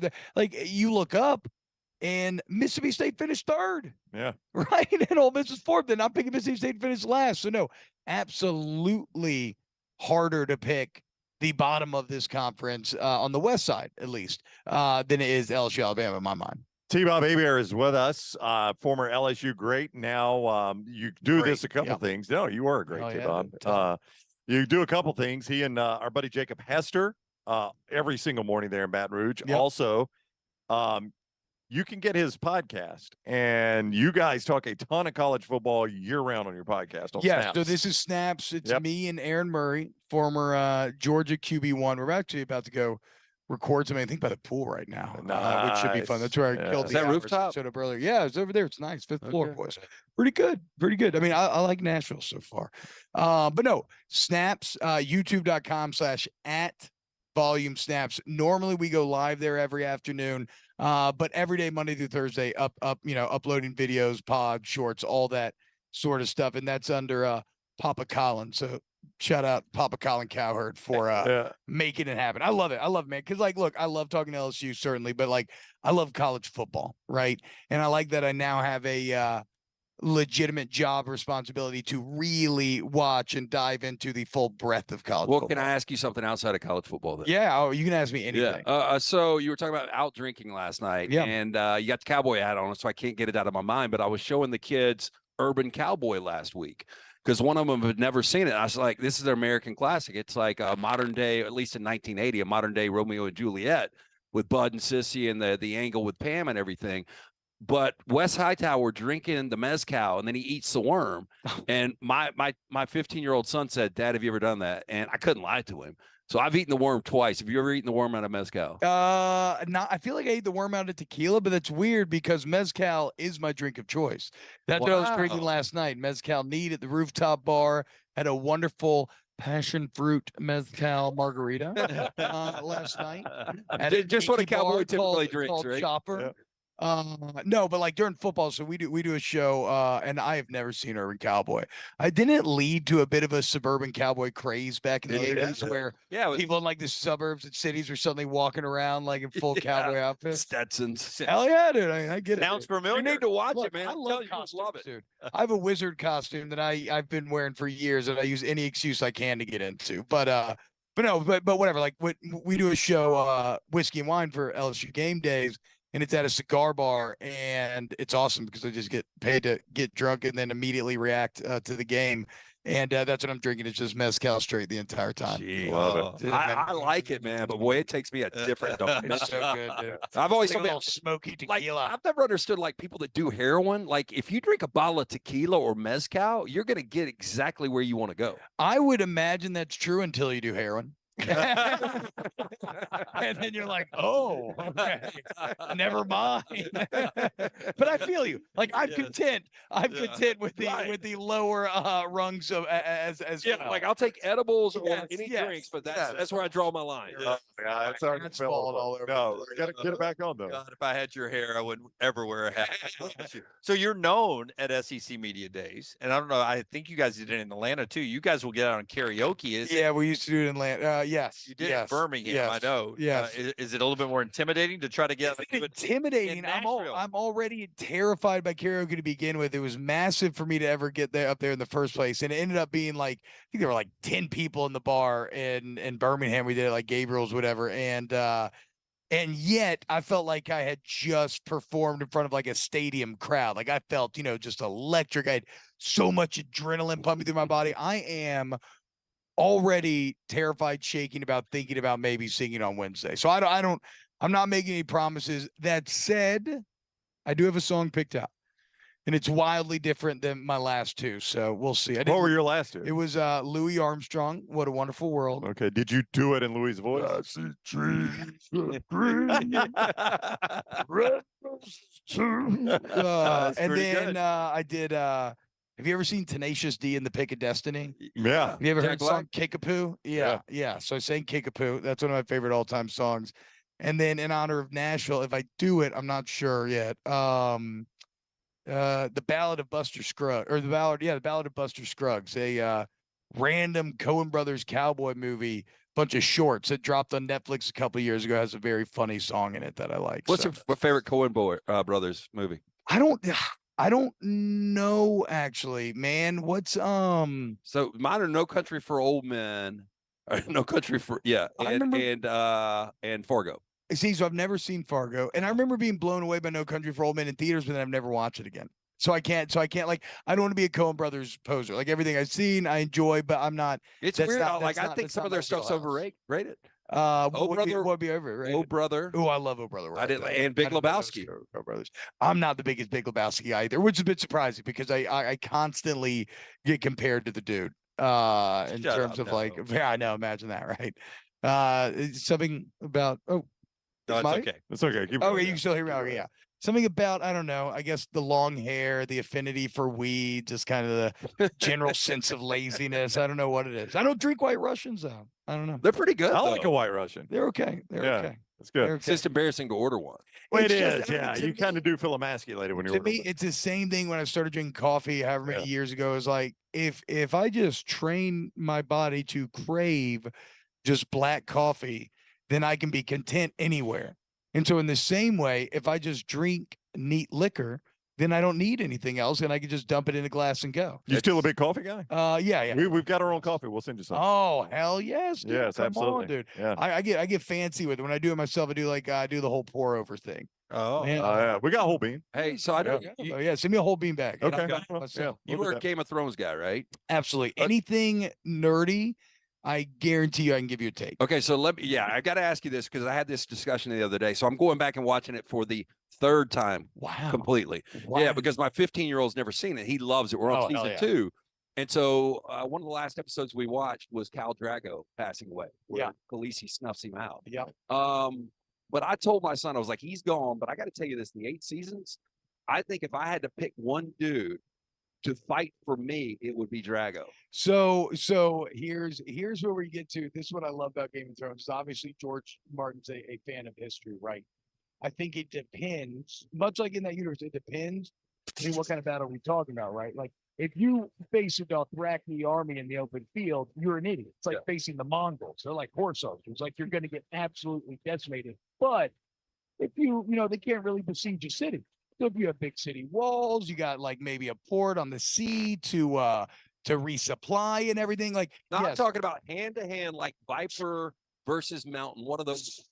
I think the Dorne's really strong as well. I mean, you mentioned the Viper, bro. I mean, you ever read both the history of Westeros, both that Martin wrote, and the history of the Targaryens, which is what House of Dragons is based on. That gives you a new appreciation for Dorne as well, right? It's and all it is a reflection of real life, right? Anytime you have these extreme environments, the warriors that they produce can be just overwhelming, right? So like your Dornishmen in Game of Thrones, those are like people of the desert. So you don't want to face them in their home territory. You don't stand a chance. That's right. Yeah. The Dothraki are like the Mongols. Yeah. But then the problem is once because like a lot of those same things that lead to those people conquering, once you conquer, can you maintain it? I love the Hardcore History podcast by Dan Carlin. It's like the best thing I've ever listened to in my adult life, changed my life probably 10, 15 years ago, whenever. But this is where I heard this saying. I don't know if it's his saying, but it's wooden clogs on the way up, silk slippers on the way down. And that's a bit of what Alabama's dealing with right now. And it's what Georgia's having to deal with as well. That's right. Can you, because Kirby always talks about eating off the floor. Can he continue to get these 4 and 5 stars to want to eat off the floor? Can Alabama, because Saban's dealt with this at time and he's managed to refine it, but can you continue to motivate these guys when they have more like, if you're in the first generation of Mongols conquering the world, you grew up like drinking horse blood and horse milk and your clothes was made of like small animals that you sewed together. Hopkins and everything. Right. So that's basically Alabama right now. That's it. T-Bob Hebert is with us. Real quick, let me do this. Moore's Marinated Sauces, one of our great sponsors, bringing you SEC Media Days from Nashville. Your secret sauce for grilling and backyard barbecues. Friends and family this summer will love Moore's. Buffalo wing sauce adds the perfect tangy flavor. Yeah. Yes, sir. It keeps you licking your fingers even when the wings are going. Dip, drizzle, or slather Moore's Buffalo wing sauce on everything you eat. Chicken fingers, burgers, sandwiches, pizza, pasta, tacos, fries, and more. See more. Get recipes. Moore'sMarinades.com. That is Moore'sMarinades.com for Moore's marinades and wing sauces. Do y'all lick your fingers? I love it. Yes, absolutely. Why would you not? I always have, but now I feel like lately I've been making a concerted effort not to. I feel like it like freaks people out. Yeah, in public, it's not a good look. Well, I mean, Yeah. Privately, absolutely. But I'm talking about public. I still have the temptation. It's sometimes I'll be like, But if you eat ribs, there's no other way you can do it, really. I mean, I agree, but Not I enough feel like I've gotten, it's true. You're saving the environment by licking your fingers. That's a good Look point. at that. That's a spin zone. Yeah, that's a good Are point. do you ever at home when you're watching games at home throw a towel instead of using a napkin? My granddad used to do that. I do not, but when I cook, I mean, obviously I like to have like just a towel on me constantly. Yes, much better than napkins. I mean, at home, all bets are off. Yeah, I mean, if I'm eating wings at the house, it's like I'm John Thompson in the '80s. I got one constant.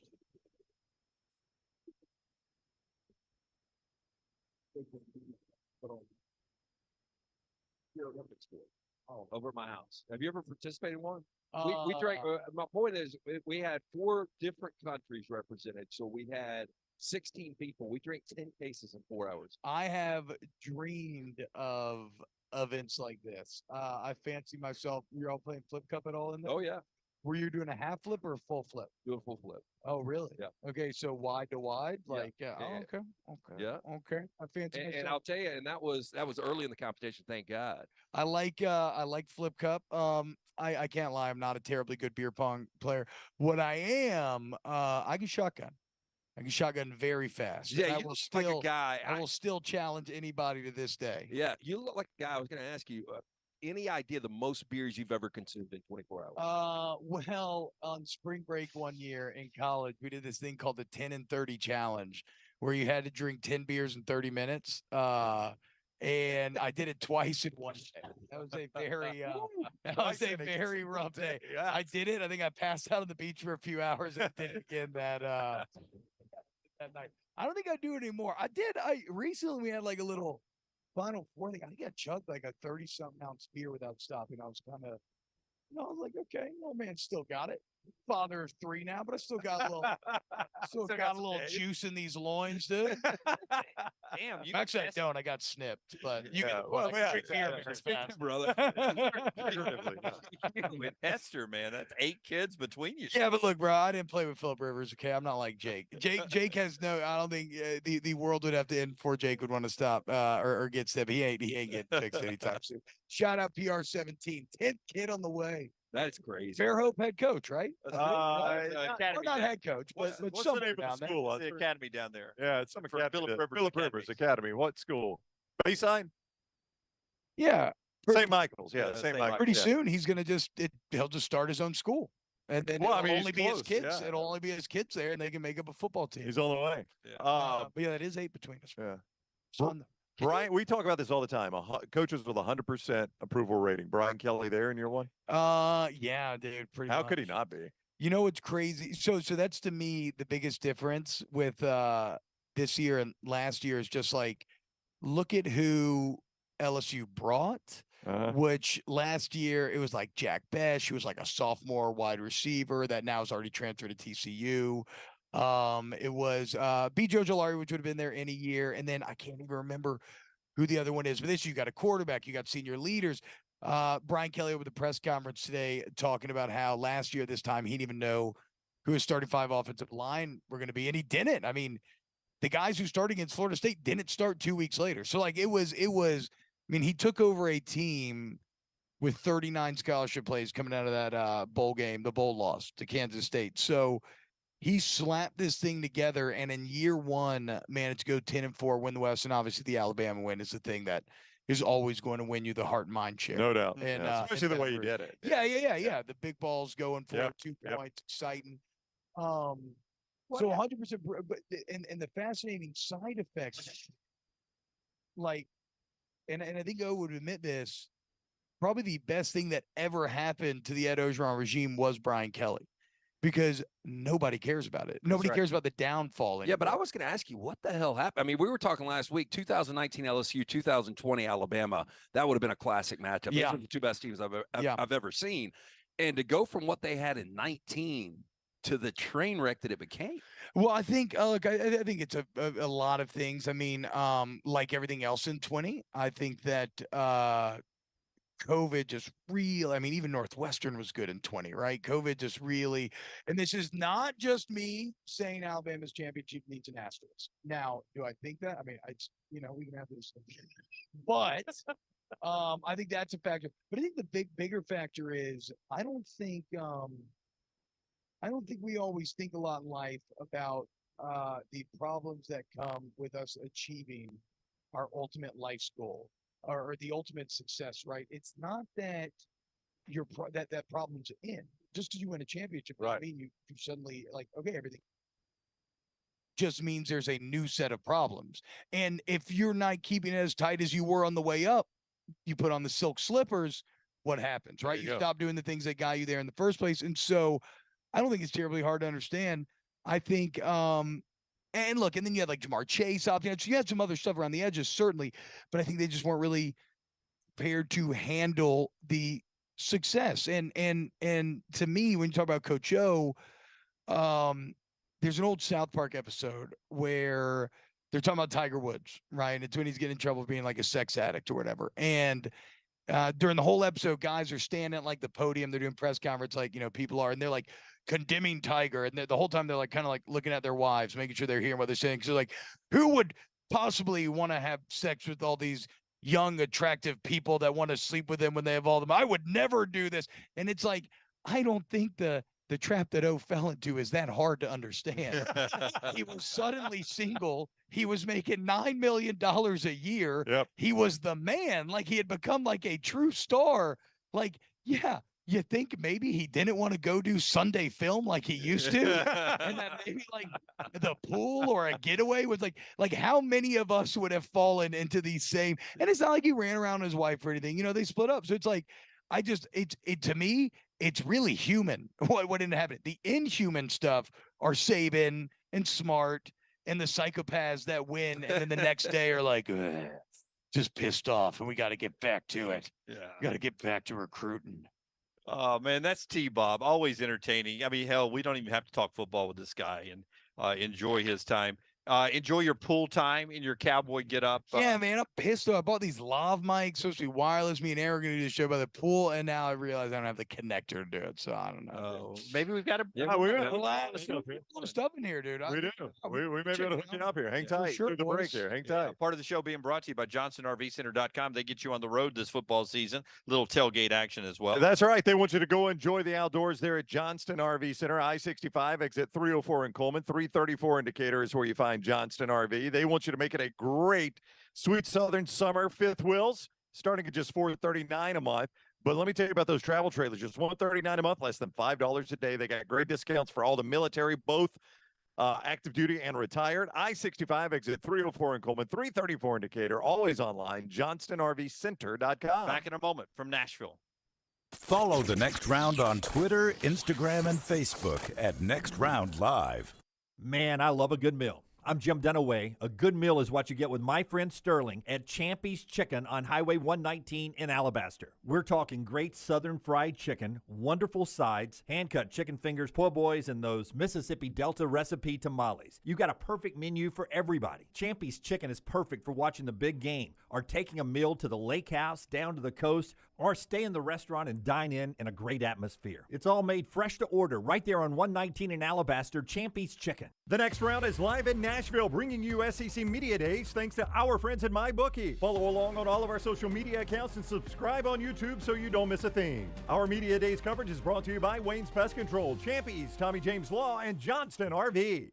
For 50 years, our friends at Wayne's have been doing things around your house that you don't have time to do. Warm weather is coming. You want that lawn looking great. You want mosquitoes not around. Our friends at Wayne's, they can help you out. Right now, they will do $50 off for each of those services to continue to celebrate their 50th anniversary.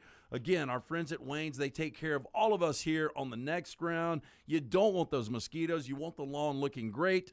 Call them today, 866-WAYNES1, or call Waynes.com. Hey, there's nothing worse than waking up to a plumbing problem. Don't get caught in a flooded house. Call the guys at Hemp Hill Services. Adam, Chad, and the team at Hemp Hill are the only ones I trust to fix it and fix it right the first time. Hemp Hill Services does it right and always at a fair price. For all of your plumbing, cooling, and heating needs, trust the name that Birmingham has trusted since 1954. That is Hemp Hill Services. Call now, 205-229-2090. That's 205-229-2090.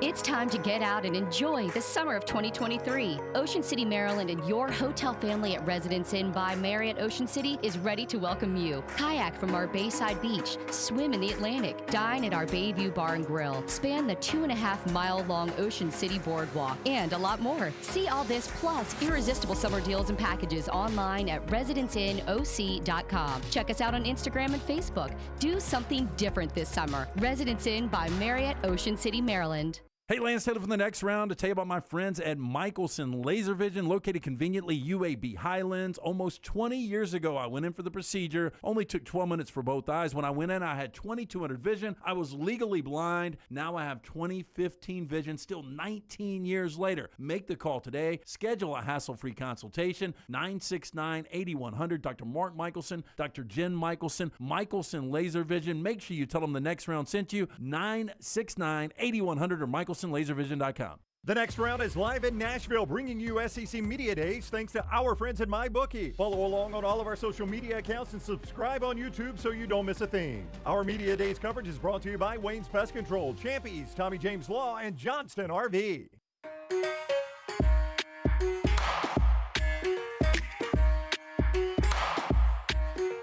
Hey, we're back with you here in Nashville. SEC Media Days being brought to you always by our friends at MyBookie, mybookie.ag.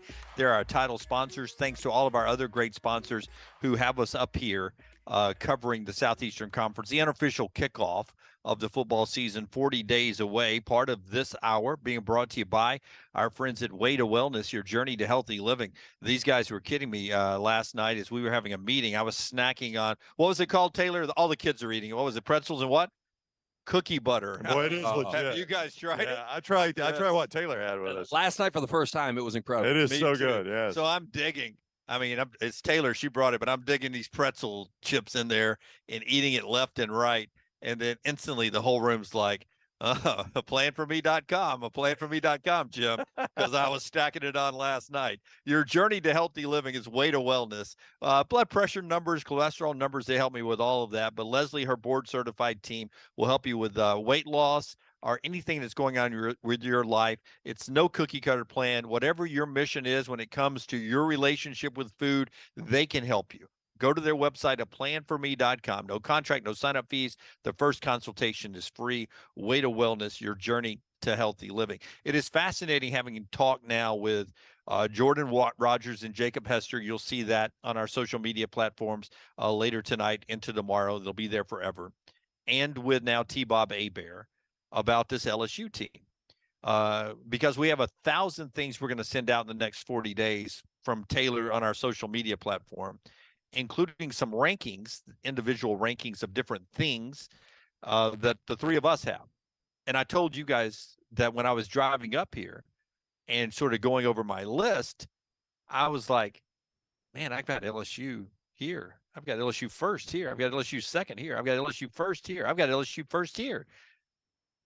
When you start comparing them to other teams in different situations, the LSU on paper looks really good.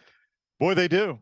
I mean, there's a lot to like about this LSU team, and Lance starts at quarterback. I mean, Jaden Daniels is back to the Jaden Daniels we saw early at Arizona State when he looked like, I mean, as a freshman, this guy was one of the best quarterbacks in the country. Yeah, and look, you can make the argument not only Jaden Daniels, best quarterback in the SEC, Malik Neighbors, best wide receiver, and I best think linebacker, and Harold Perkins. That may be the best overall player in the SEC is Harold Perkins. Yeah, I mean, you make an argument for Brock Bowers, obviously, his best overall player, but Harold Perkins right in that discussion. So you've got, look, I mean, when you start building a team, you want quarterback first. You got somebody to get after the quarterback. You got both those things. Any quarterback needs a good receiver. As he said, Neighbors is a good receiver. There's a lot to like about this football team. There's no doubt. Yeah. So SEC Media Days continues. We'll get back to football in a second, but every day on the show, New Life Art brings us a viewing menu. Rockstar has what he's watching tonight. LT will be out on the town eating dinner, doing whatever he's going to be doing. I don't know what. I guess we're going to be watching Forrester edit while I munch on some cookie butter. I don't know. But Rockstar, what are you watching? Then we'll tell you about New Life Art. 7 p.m. on HGTV tonight. You guys know what movie's coming out tonight, this week? Barbie. Oppenheimer. Correct on both terms. Barbie's Dream House Challenge. Watch as 8 all-star teams turn a house in Southern California into a real-life Barbie dream house. One lucky Barbie lover will ultimately get the chance to stay in the house. But does that mean like I get a weekend? I don't know. You told us about the Verbo, I think it was, that we could rent that already was his house. I wonder if that was the end result of this. Oh, could be. Don't ruin the stick. This is a series, so tonight is episode 1. So I don't know how long this is. Jim's jumping all the way to episode 8. Yeah. Settle down, I'm going to go on and say this is a one and done, though. You think?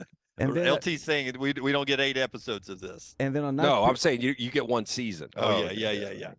Also, since the writers are on strike that. Also, the actors are on strike, so not much to talk about. 9 p.m. on HGTV again. No, on A&E.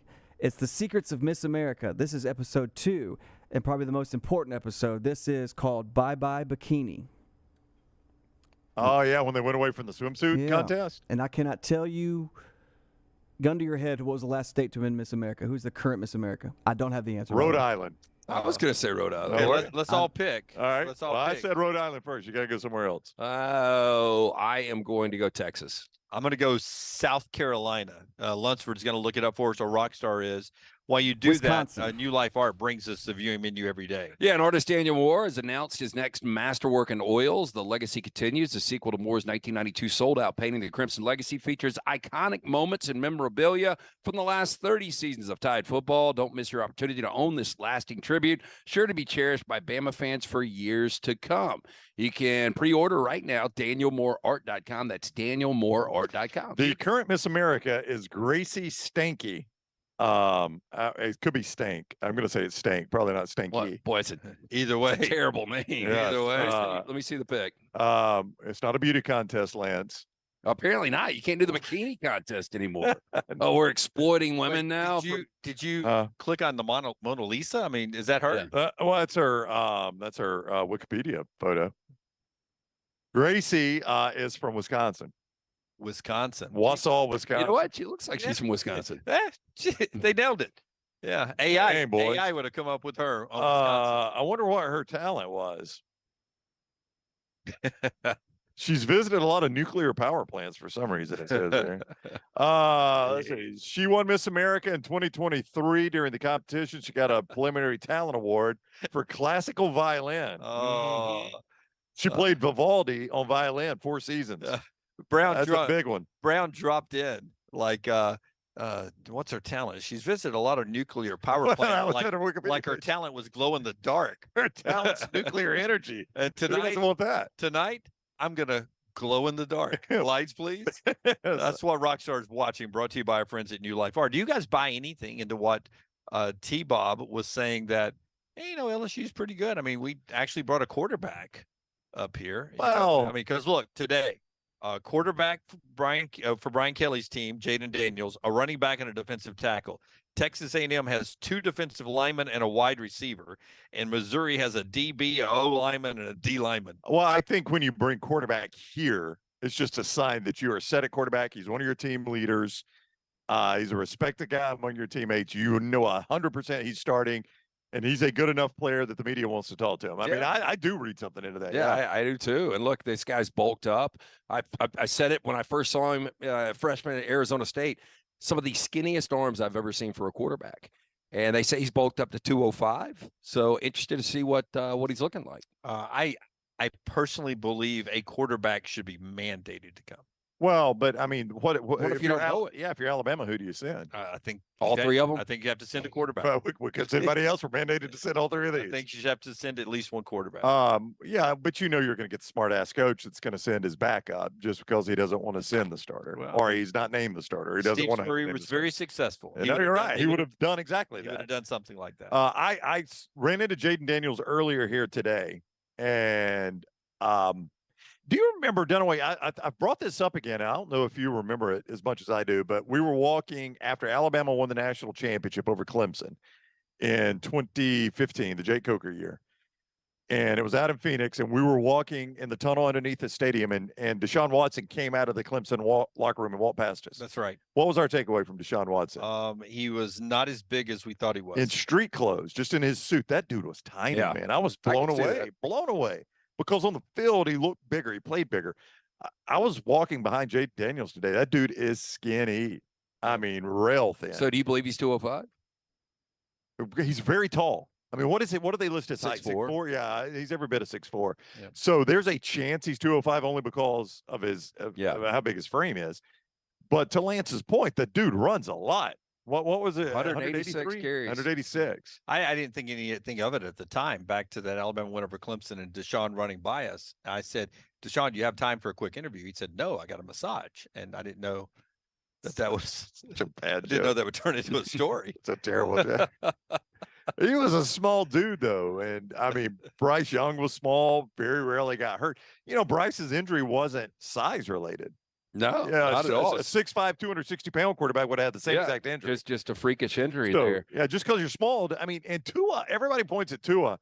He's not the tallest guy in the world. Tua's way thick. Yeah. I mean, he is a thick quarterback. And now I know Tua's only, 6'1", 6'2", but he is a thick guy. Like even Kyler Murray, who's short, He's smaller than Tua. But he had a little thickness to him. He had muscle structure. Right. I guarantee you, Well, I don't know. Kyler Murray was the same size. That's the weird thing. I think his size was the same as Bryce Young's. Yeah, he's 5'10" and 205.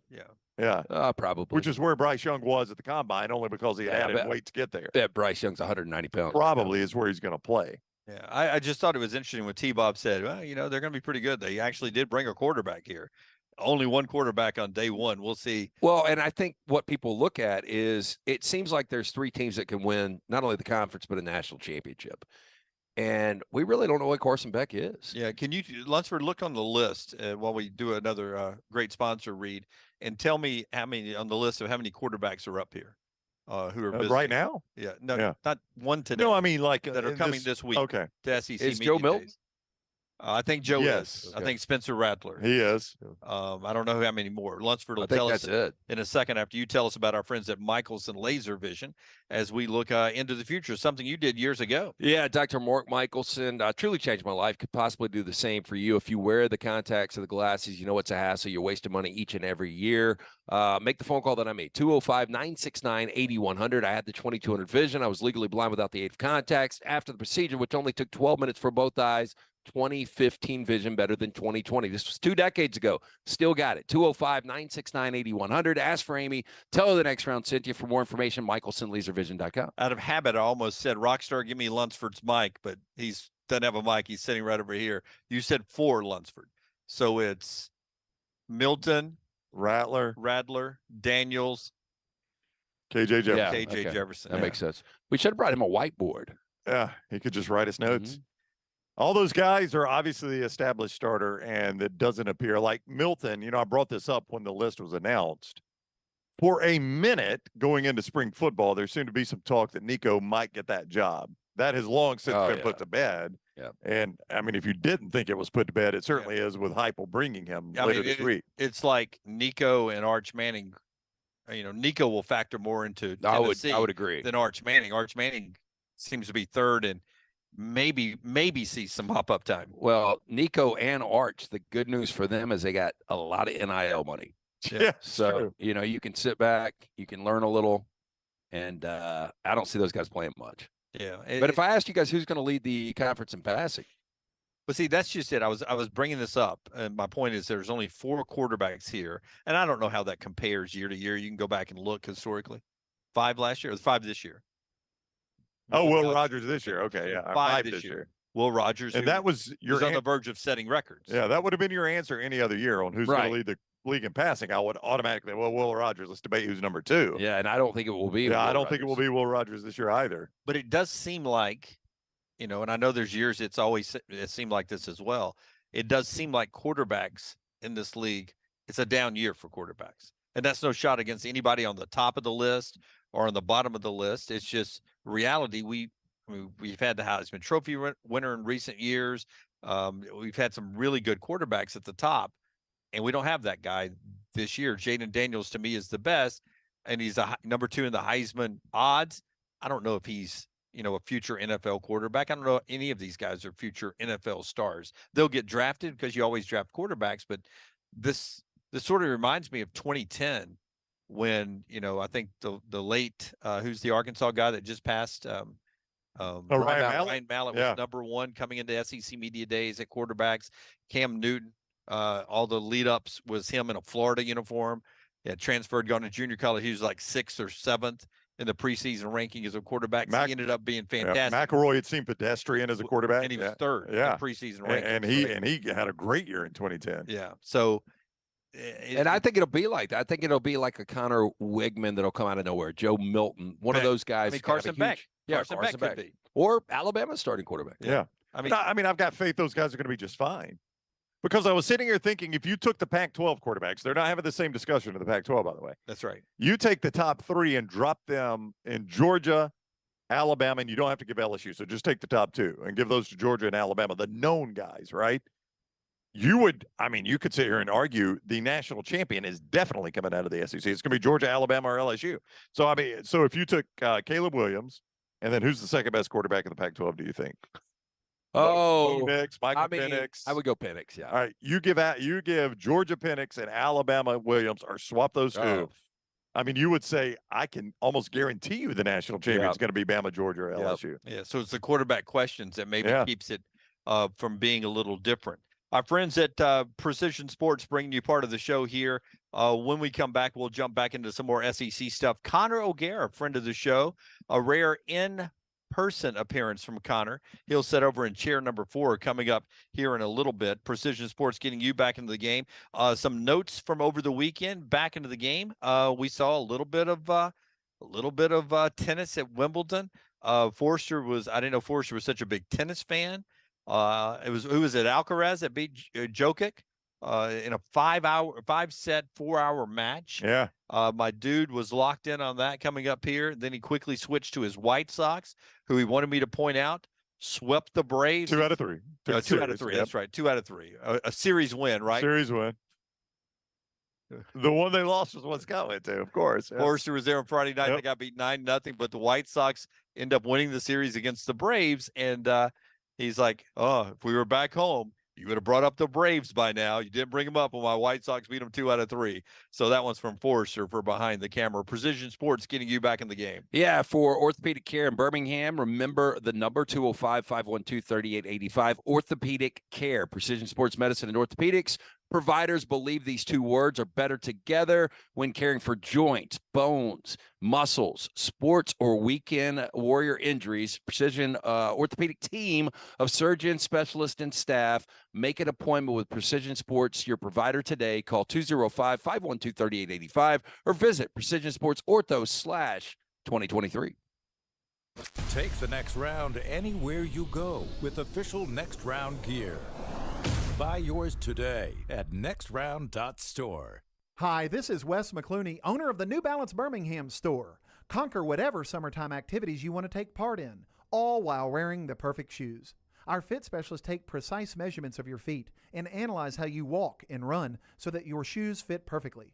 And we haven't forgotten about the kids either. We'll get them equipped for summer camp or whatever adventures they take on. Stop by the New Balance Birmingham store today, located on Highway 280 next to Chick-fil-A. New Balance Birmingham. Experience the difference a custom fit makes today. When the weather gets warm in the Deep South, there's nothing better than spending your days outside. Ryan Brown here from The Next Round. When you're outside, there are a couple of things you want to be certain about. Number 1, your yard looks the best it can. And number 2, you're not always swatting away those mosquitoes. My friends at Wayne's take care of both those things for me. And Wayne's is celebrating their 50th year. So right now, get $50 off your pest, your termite, your lawn, and your mosquito services. Visit callwaynes.com or call 866-WAYNES-1. Did you tweak your shoulder putting up Christmas decorations? Injure your elbow shooting hoops in the backyard? Or hurt your knees getting up from the couch at halftime? Let 2023 be the year Precision Sports Medicine and Orthopedics gets your life back on track. Orthopedic care is better together. Find your provider today. Call 205-512-3885. That's 205-512-3885. Or visit precisionsportsortho.com/2023.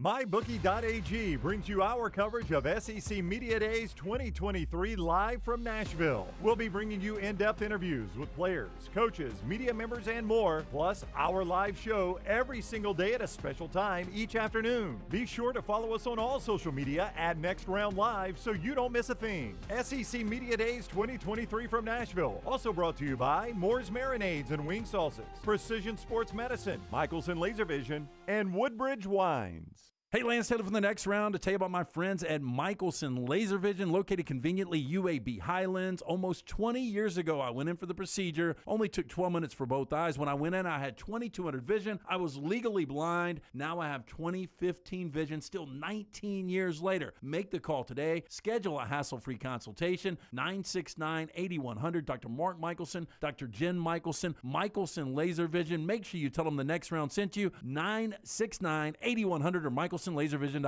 Hey, if you're looking for Birmingham's best pizza, you need to stop in and see our friends at Slice Pizza and Brew. It's as local as you can get, from the ingredients that go into every pizza to the beer on tap. For a great lunch or dinner, go see our friends today, Vestavia or Lakeview at Slice. We're live in Nashville this week, bringing you SEC Media Days thanks to our friends at MyBookie. Be sure to tune in on our social accounts so you don't miss a thing. Also brought to you by Moore's Marinades and Wing Sauces, Precision Sports Medicine, Michelson Laser Vision, and Woodbridge Wines.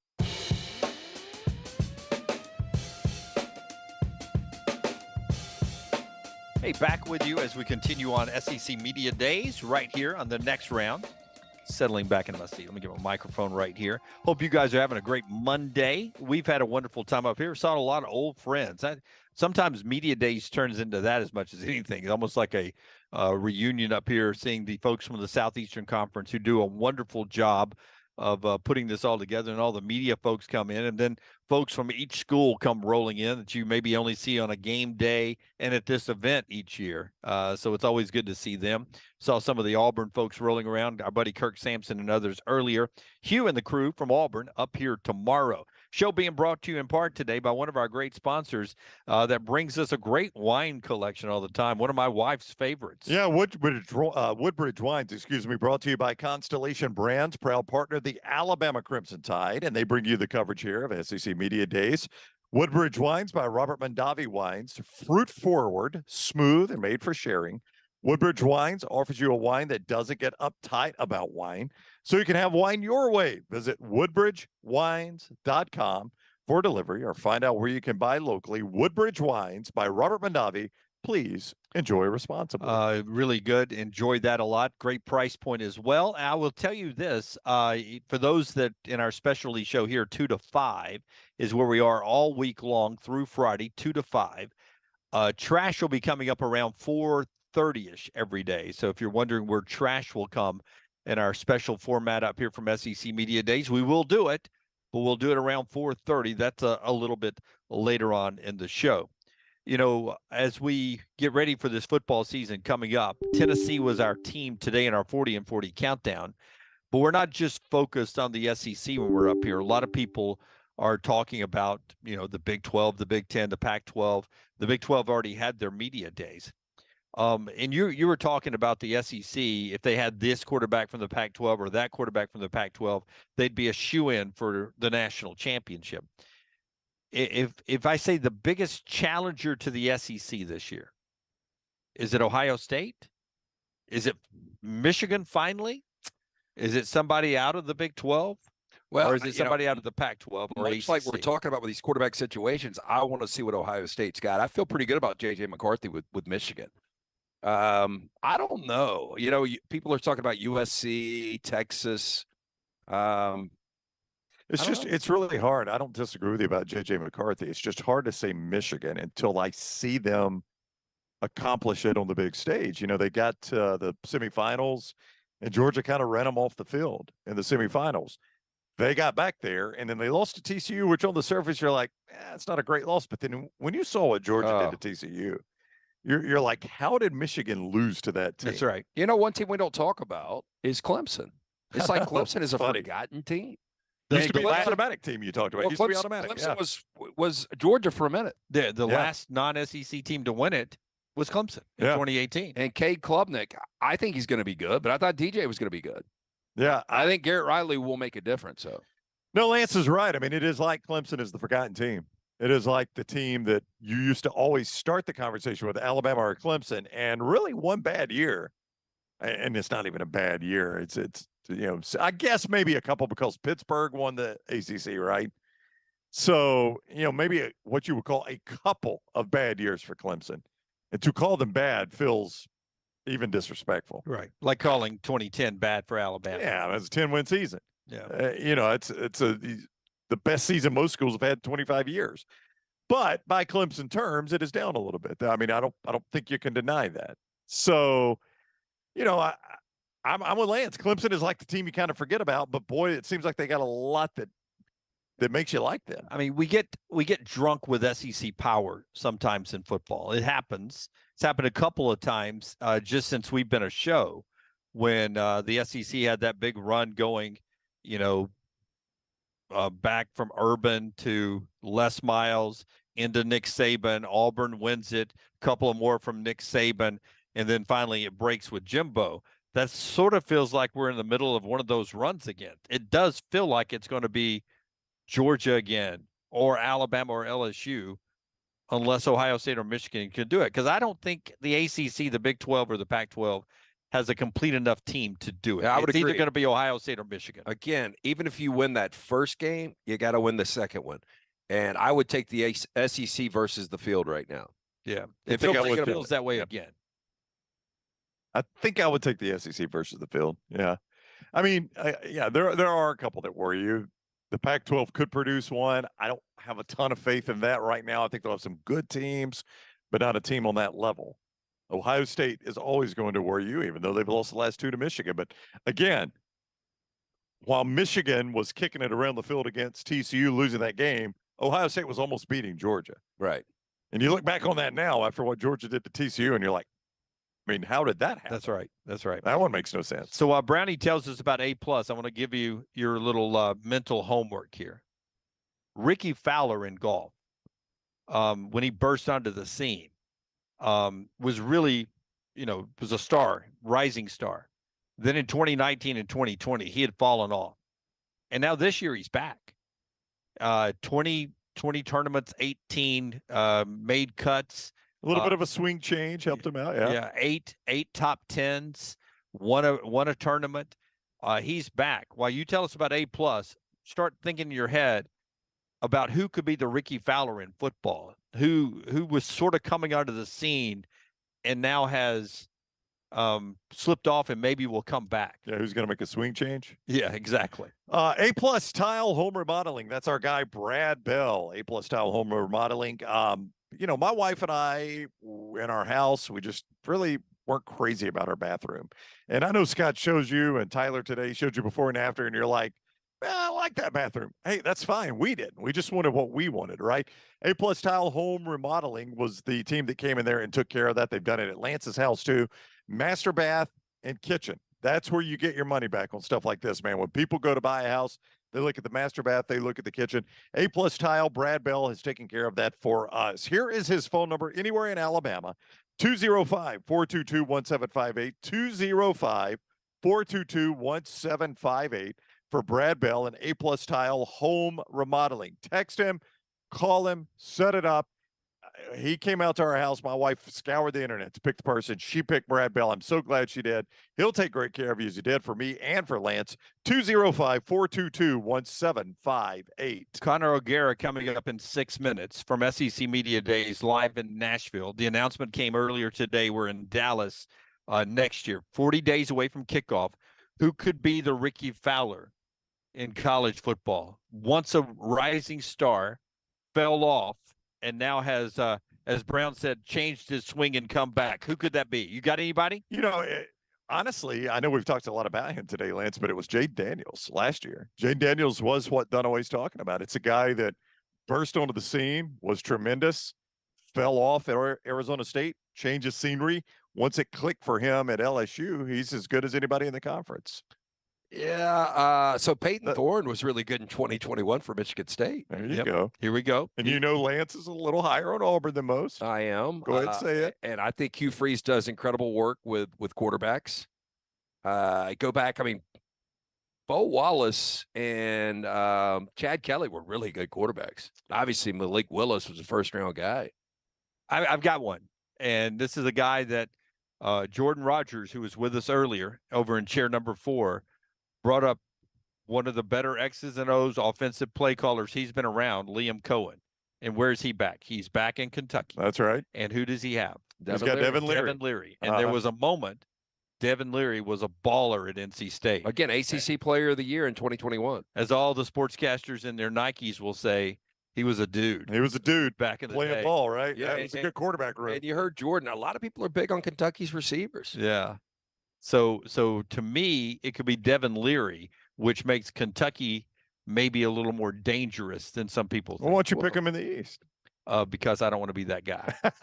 Liam Cohen learned from the best. He coached under Sean McVay. Baby Belichick, man. Yeah. Little Bill. Just a couple possible Ricky Fowler guys there. When we come back, Connor O'Gara joins us in person all of our coverage up here being brought to you by our title sponsor, mybookie.ag. Mybookie.ag. Thank you to all the sponsors. You see them on all of our social media leading into this, the lineup every day. We appreciate every single one of them, including our friends at mybookie.ag. Yeah, don't forget code next round when you go there at mybookie.ag. You sign up with code next round. You're eligible for that sign-up bonus up to $1,000. That is at mybookie.ag, code next round. Mybookie.ag, code next round. And you get that sign-up bonus up to $1,000. Bet anything, anytime, anywhere. Mybookie.ag, code next round. 3 hours live today. We've done 2. We've got 1 more to go. Connor O'Gara starts it off. Trash in the middle of it. No coincidence. Both of these guys are funny. Trash with LT and Connor O'Gara. What pressure on Connor. Who sets down next. We're staying right next to Zany's, the comedy club. That is true. I expect Connor O'Gara. Connor O'Gara makes you laugh next. Call the next round now at 205-734-0923. You've heard us rave about our friends at Legacy. Now I want to tell you about their everyday checking. How about this? No monthly fees, no minimum balance. One of the great perks, get paid 2 days early with direct deposit, instant issue debit cards. And there are some additional perks on top of that with the digital banking app. Absolutely love checking that. The official credit union of UAB, our friends at Legacy, dedicated service to education and healthcare industries for more than 60 years. Hey, Lance Taylor from the next round. You've heard me for years talk about our friends at Bromberg's Jewelers, and we welcome you to stop by and see that great customer service at the Mountain Brook and Summit locations. But we'd also love for you to check out their new online shop. They've got plenty to choose from. Great gifts, big and small. Available online, they've got David Yurman, Tudor watches, select diamond and gemstone jewelry, William Henry, seasonal and favorite giftware items and baby gifts as well. They've even got an online sale section. For more information, Brombergs.com. When choosing a lawyer, the most important factors are trust, experience, and results. Tommy James of the Tommy James Law Firm checks all these boxes. With more than 25 years of experience, he will take care of your legal needs. Anything from car accidents to wrongful death cases, Tommy has done it all. Case evaluations are free, so if you're looking for a lawyer to handle any type of personal injury case, call him at 205-259-1725 or check out TommyJamesLaw.com. Call today or email Tommy at TommyJamesLaw.com. No representation is made. The quality of legal services to be performed is greater than the quality of legal services performed by other lawyers. Did you tweak your shoulder putting up Christmas decorations? Injure your elbow shooting hoops in the backyard? Or hurt your knees getting up from the couch at halftime? Let 2023 be the year precision sports medicine and orthopedics gets your life back on track. Orthopedic care is better together. Find your provider today. Call 205-512-3885. That's 205-512-3885. Or visit precisionsportsortho.com/2023. For more than 40 years, Red Wing Shoes has been helping the hardworking people of Alabama. This is why Red Wing Shoes has created the 3-step comfort solution. Step 1, a certified fit specialist will use a 3D scan to electronically measure your feet and arches. Step 2, the fit specialist helps you get the appropriate footwear for your occupation. Step 3, customize your boot or shoe with a Red Wing orthotic. Whether you have a high arch or flat feet, Red Wing has comfort solutions for you. So experience comfort at its best. Visit one of the Red Wing shoe stores located in Pelham or Trussville. This is for the men who never settle, the ones who miss the fairway all day and still pull out the big stick, the type of guys who will always prefer to be behind the grill than in front of the camera, and the men who never let their friends forget about a high school nickname. This is the Lodge mentality. This is Twin Peaks. Who wants to settle for a single TV? With more TVs, bigger screens, plus our fabulous scenic views, there's more to watch at Twin Peaks.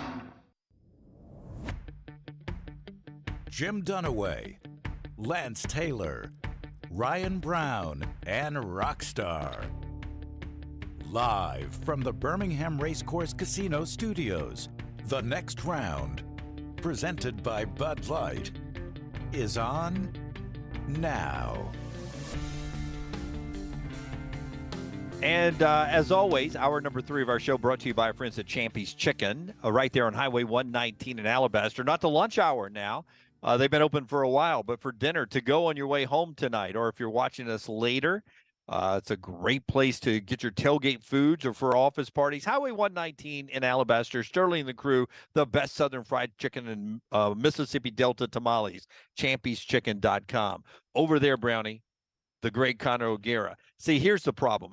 What's our problem? Our house where we're staying, we got 3 townhomes up here. All right. And yeah, we got a large crew, man. So we're up here, and we're very close to Zanies. We drove past Zanies last That's night. right. And I'm a huge stand-up comedy fan. Yep. So you ever have that desire to do a little stand-up comedy? I mean, Lunt's gonna have to. Right. Did get into that realm. Oh, now we're cooking with Yeah, that. there you go. Okay, Yeah, okay. We're good now. I've watched a lot of Nate Bargatze lately. I love the guy. So funny. If you've seen, so do you guys know Brad Crawford? Yeah, Brad yeah. Brad comes on some. Same breed of human. Me to Liam Cohen is Brad Crawford to Nate Bargatze. It's unbelievable. Yeah. But if I ever did get into that realm, I would want to do like a little bit more of like the clean type show that he does, and that like to each their own, like do whatever you want. But I think there is such an art in being able to do stand up that way, and to find he's got like a very Seinfeld like ability to find that one little thing and fixate on it. And then it's just the deadpan that he has is second to none. He's so good. I would want to just imitate Nate Bargatze while doing stand up, and we're in Nashville. That's his hometown. Yeah. So here's what's funny is I've gotten hooked on TikTok of late, right? Whoa. Yeah, I know.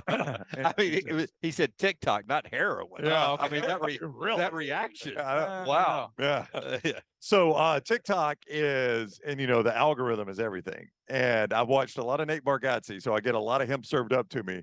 But I've watched one other comedian, and it would be hard to find a wider spectrum, but I find them both hysterical. I get a lot of Nate Bargatze and a lot of Cat Williams. Yeah. Oh, okay. They are the most opposite. I mean, that's probably about as opposite as you can get. I think so.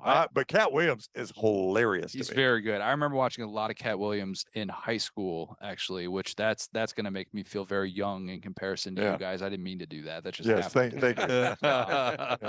But to be, you can't imitate Cat Williams though. Like, you cannot. I think you could imitate Nate Bargatze. Maybe a little bit. Yeah. Not do Cat. If anybody tried to do Cat Williams, they would get booed off the stage. Yeah. Yeah. He is certainly unique. And and I could watch it over and over again. There's one he does about the guy that got into the tiger enclosure at the San Francisco Zoo and got eaten. And they wanted to kill the tigers. And like Cat Williams does 10 minutes of like, it was just the tiger being the tiger. But the way he does it is hysterical. Yeah. Wouldn't that be incredible to have a voice like that? I don't know when you realize that in life, but when you realize, oh my gosh, I have a voice that needs to be heard by millions. And then just maybe he's in 3rd grade, maybe he's in 4th grade, and he's just kind of practicing this out. And his teacher looks him in the eye and is like, you, sir, have a gift, and you need to be doing this in a different way. Don't say those words to me again, but you have a gift, and you should be doing this in stadiums. This is the first SEC Media Days without Mike Leach. And if there was one guy that could have done stand-up possibly with his weird brain, it would have been the late Mike Leach. I can't think of any of these 14 coaches that are funny. That's a good point.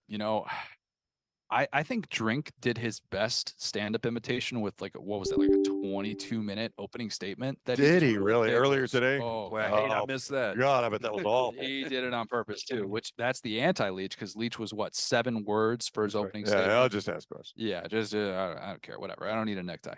But yeah, I don't think that you can just walk up there and do that naturally. Even when we do, and you guys are in this world obviously a lot more than I am, but even just doing a live show in the 2 or 3 instances that I've done them, I have this moment where I have to say to myself, you're not doing stand-up. This isn't a bit. Just talk about what you know and stay in that lane and you'll be fine. But it is really difficult, I got to imagine, to stand up there and just fire off takes. I don't think anybody in the SEC could do this. Not this group of coaches. That's hard when you come on our show then, because we ask you to we drag things out of you that are probably not in your wheelhouse. I didn't think I was going to talk about Nate Bargatze in my obsession with his stand-up specials that I've watched, 3 in the last week and a half or something. It was way late to that party, but here we are. Dude sold out Bridgestone Arena, by the way. Did he really? 19,000 people. It was the biggest crowd in the history of Bridgestone. His home. 19,000 people to watch stand-up's pretty impressive. I've never watched him. Oh, he's funny guy. Yeah, he's got Amazon special. He's got a couple on Netflix. Yeah. If you are getting 19,000 people to show up and watch you speak, you have done something. I agree. And I know it may be your hometown. I agree, Lance. It's his hometown, but to have the largest crowd in Bridgestone Arena for a stand-up act is pretty incredible to me. I mean, look, if I and Feinbaum had suggested this to me about a year ago or 2 years ago, I can't remember, but he's like, hey, maybe you should go into something related to stand up and just get up there and read your worst possible takes at all times. People would take more interest in that than the person who's right about stuff. So I've been trying to think of all these things I could say, you know, in the off season about things that I could be wrong about. And it's just not really clicking for me yet. Like last year when I was like, all right, Tennessee's going to go into Georgia. They're going to win that football game.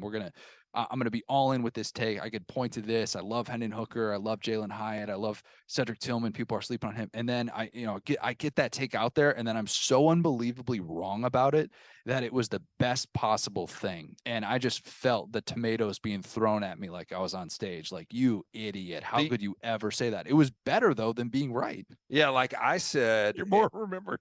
And I get people that bring it up every now and then because I'm just one of those that doesn't delete Twitter. Oh, you shouldn't. Yeah, if I do, then we've got some serious issues. But I put out there when the Chiefs took Patrick Mahomes at 10 overall, I was like, you got to be kidding me. I was like, this guy's a 500 quarterback at Texas Tech. Yep. I think he beat one or two top 25 teams his entire career. I was like, they're going to regret that pick.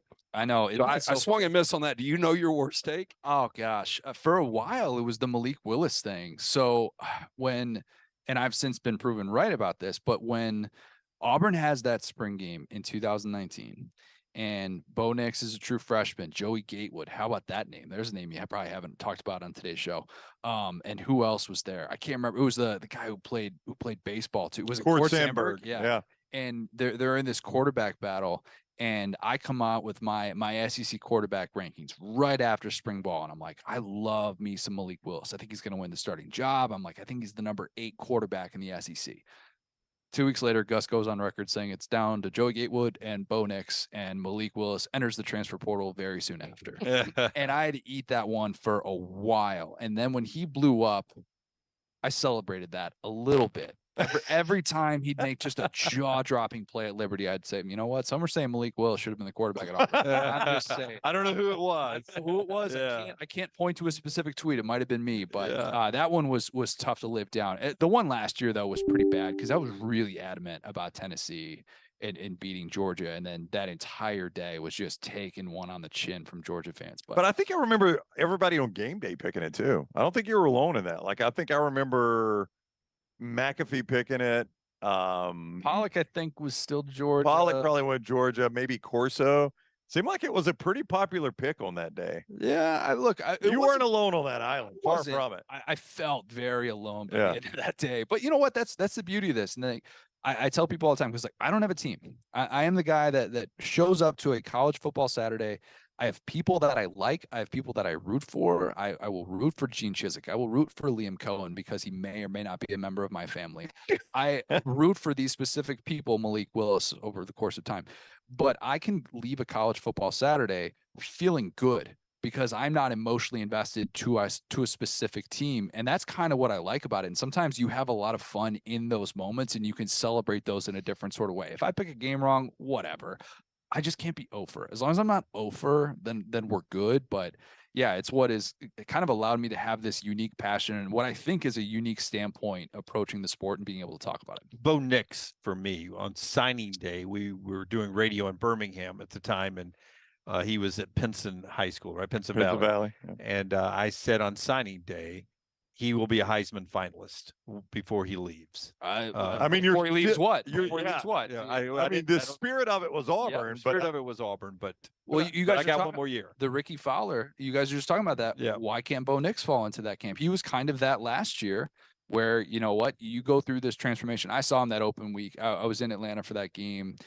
And I'm like, this is the same old Bo Nix. Why did people try and talk themselves into this? This is not happening. Do not sell me Bo Nix. And this year, you're kind of looking at it, you're like, oh, he's figured things out. It helps that you're playing in the Pac-12 and not playing against the SEC every single week. But that's like one of those guys where you're kind of reminded, yes, transferring makes sense. And there are reasons why guys do it. I think he could have had a different career if he hadn't started that first year and developed a lot of those bad habits that he really did. But I still think Bo Nix would be a good candidate for the Ricky Fowler of the year. So somebody may or may not have saved some old tweets, some old, as the kids call them, receipts. Yep.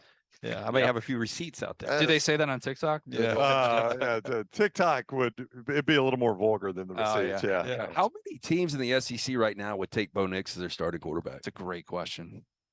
You know, Auburn would. Auburn would in a heartbeat. There's no denying that. I think he might be able to start for Bama. I know Bama fans don't want to hear that. I was just going to bring that up. Would he? Yeah, I mean, he would be the best quarterback at Bama. There's no question about it. I think that with the exception of LSU, Arkansas, I think Kentucky's fine with Devin Leary, which one of these days we'll have to talk about that surgery and the fact that Dr. James Andrews looked at Devin Leary and said, I've never seen a quarterback have that injury before.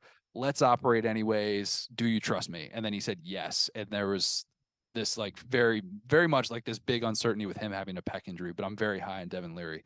I don't think there are many teams in the SEC who wouldn't take Bo Nix. There's like probably 3 or maybe 4 right now. Connor O'Gara is with us Saturday Down South. At CJ O'Gara on Twitter is where you follow him. He's on the JohnstonRVCenter.com hotline here with us in Nashville. You know, it's interesting with Leary because so many people are high on this guy. And we were just talking about it with your lookalike Liam Cohen. If they ever figure out offense there, I don't know that they can win the East. I don't know that. But even with suspect offense at times, twice basically, Mark Stoops has had them in a game against Georgia where if they win the East. That's true.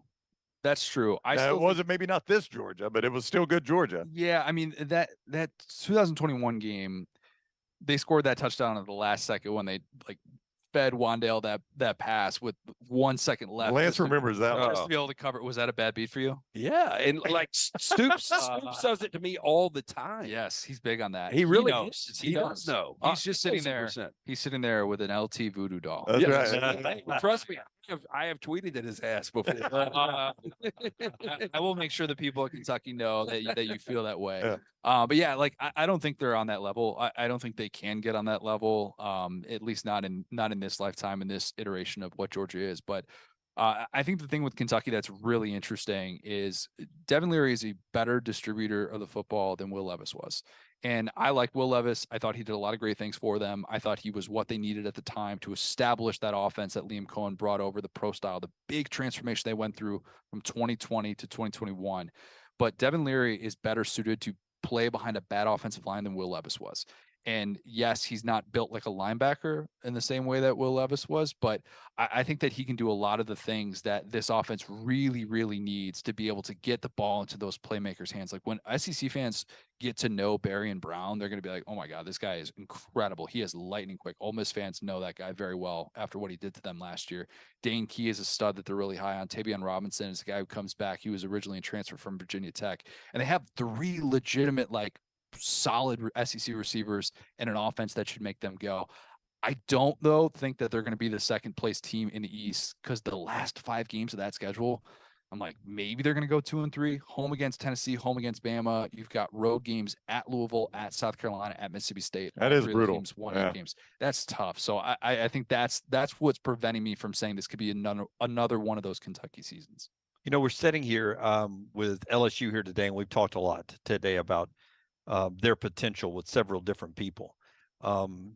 National championship caliber team, if it falls right, they can keep it going for the SEC. You should never rule it out for LSU. You just shouldn't.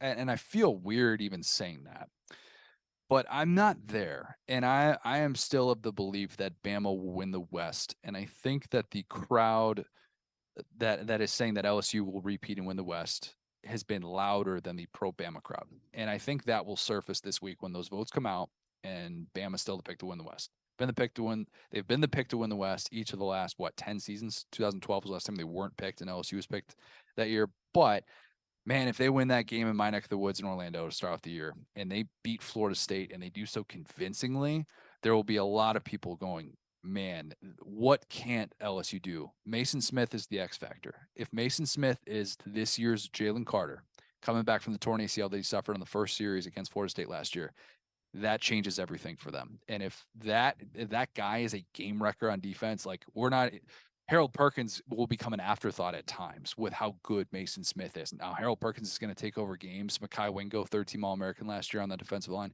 but LSU has that upside, but I am not necessarily saying that just yet. I can't get on board with LSU as a real legitimate national championship pick. SEC gets more difficult next year, scrapping the divisions. And I just randomly had a thought in my head a couple of segments ago, a minute to bring it up to these guys.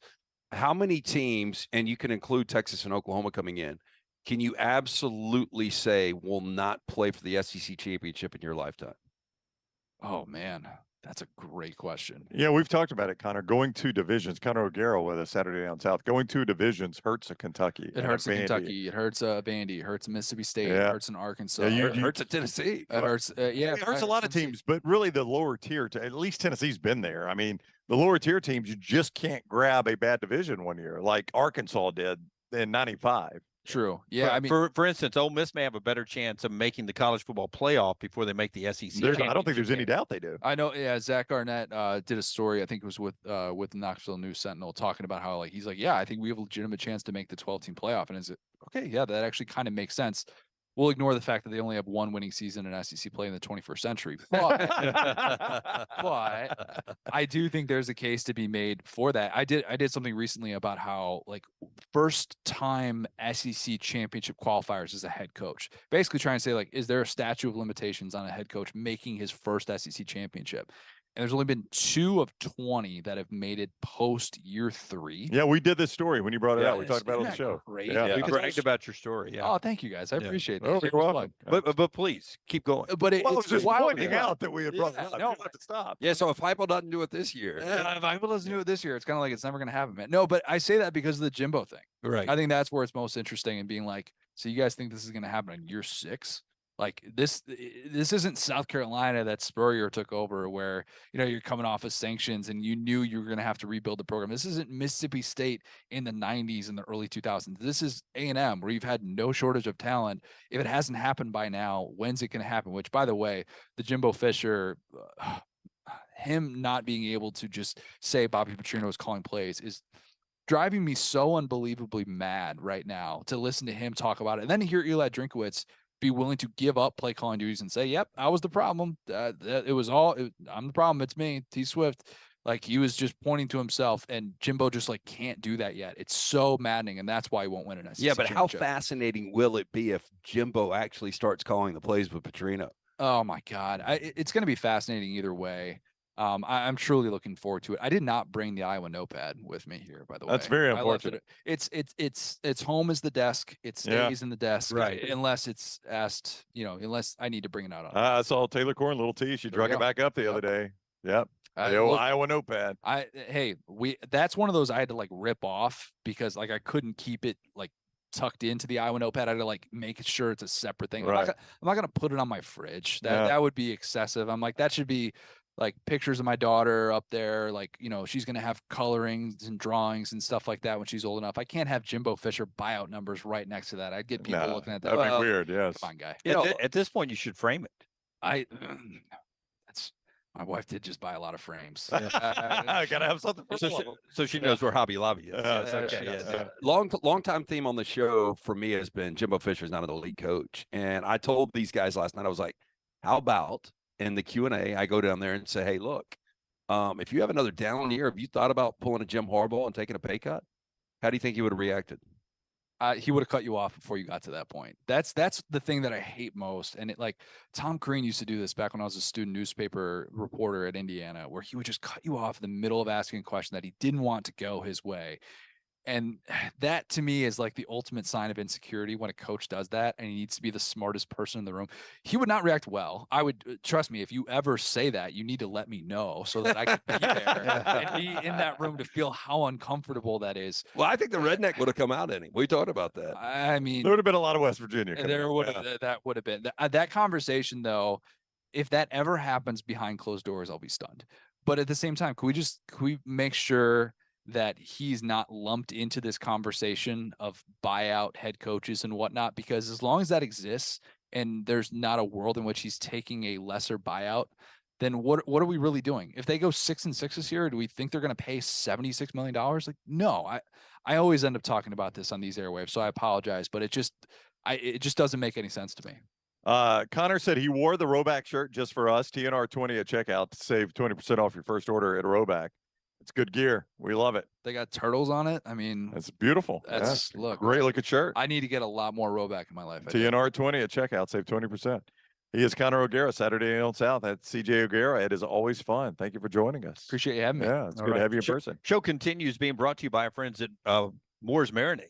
Tell us about Moore's. Yeah, Moore's Marinade, Connor. This is a good one too, my man. Moore's Marinade and Sausage, your secret sauce for grilling and backyard barbecues with friends and family this summer. Buffalo wing sauce adds perfectly tangy flavor.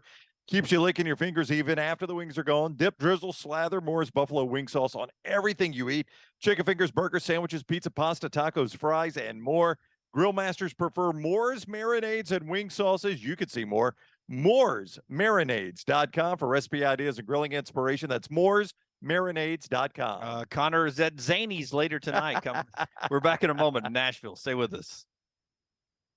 Next Round is on demand now in the podcast section at nextroundlive.com. It's the spring sales event at Alfa Romeo of Birmingham. Now you can get $10,000 off plus rates as low as 4.7% on new 2022 Alfa Romeo Stelvios and new 2022 Alfa Romeo Giulias. Come see the team at Alfa Romeo of Birmingham, exit 27 just off I-459 on Grants Mill Road, or visit them online at alfaromeo.usa.birmingham.com. Hurry down before they're all gone. All incentives applied, in stock units only with approved credit. Alfa Romeo USA of Birmingham.com.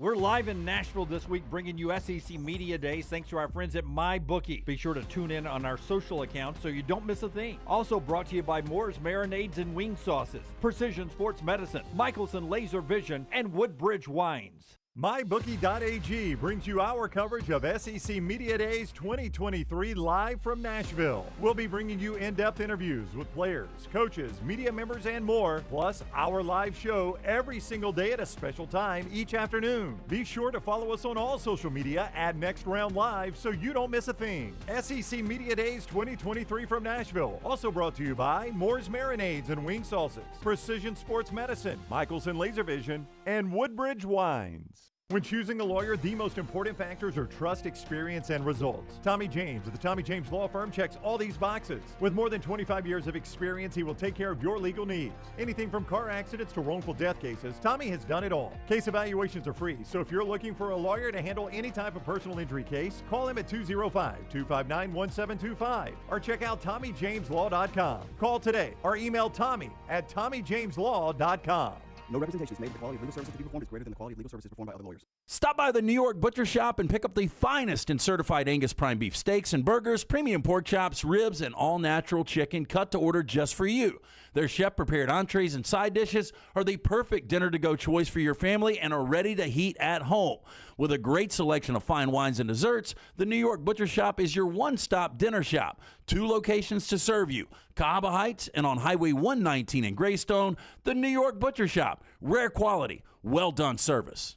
If you have water or fire damage to your home or business, DryTech is here to help. They work for the customer, not the insurance company. They respond quickly, within 20 minutes when you call 205-637-0143. They have 5 crews ready to go 24/7, built to go on the job when it happens. DryTech has 65-star Google reviews, so call DryTech, not the insurance company. Find more online at mydrytech.com. The next round is live in Nashville, bringing you SEC Media Days thanks to our friends at MyBookie. Follow along on all of our social media accounts and subscribe on YouTube so you don't miss a thing. Our Media Days coverage is brought to you by Wayne's Pest Control, Champies, Tommy James Law, and Johnston RV.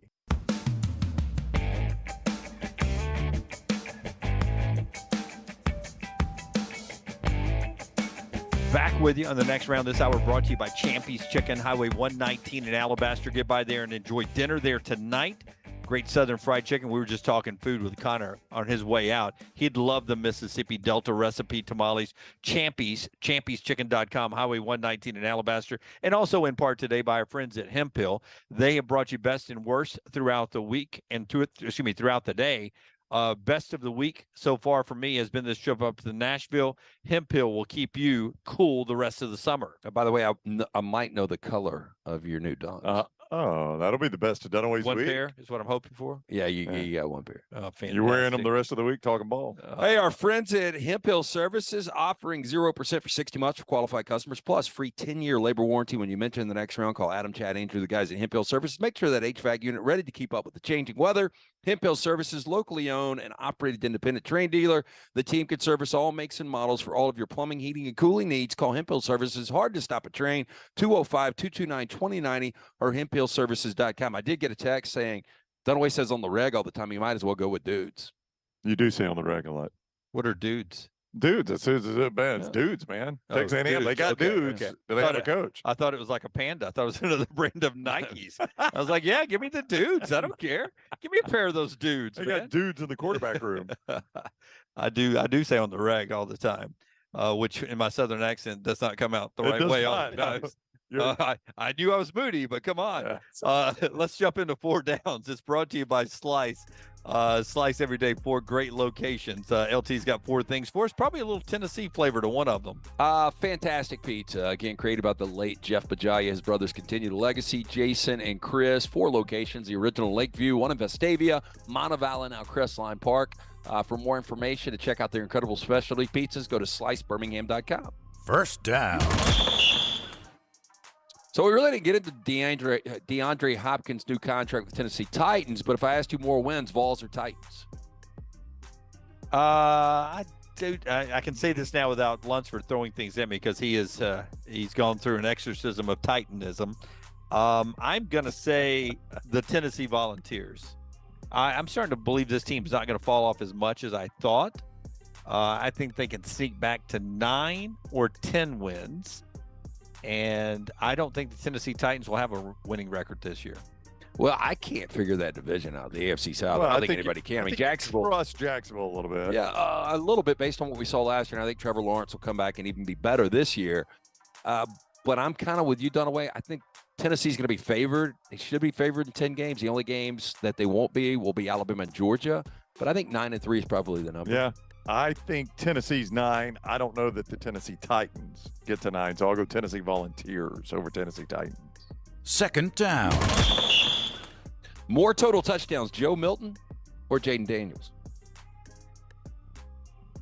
Oh, boy, that's a great question. It is. I mean, I'm going to buy Tennessee's offense over LSU's, though. I think Daniels the better of the 2 quarterbacks, but I'm going to go Heupel and better the 2 offenses and scoring more points.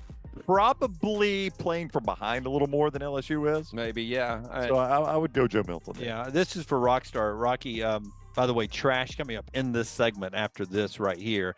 I think trash time becomes a problem sometimes with Tennessee's schedule with Milton because, hey, I've also got Nico Amalieva, and I can't let him get bored on the bench. You want to get him some snaps? And maybe to keep him from transferring out. So in trash time for Tennessee, I'm going to be pulling Joe out, putting Nico in, letting him get some seat time.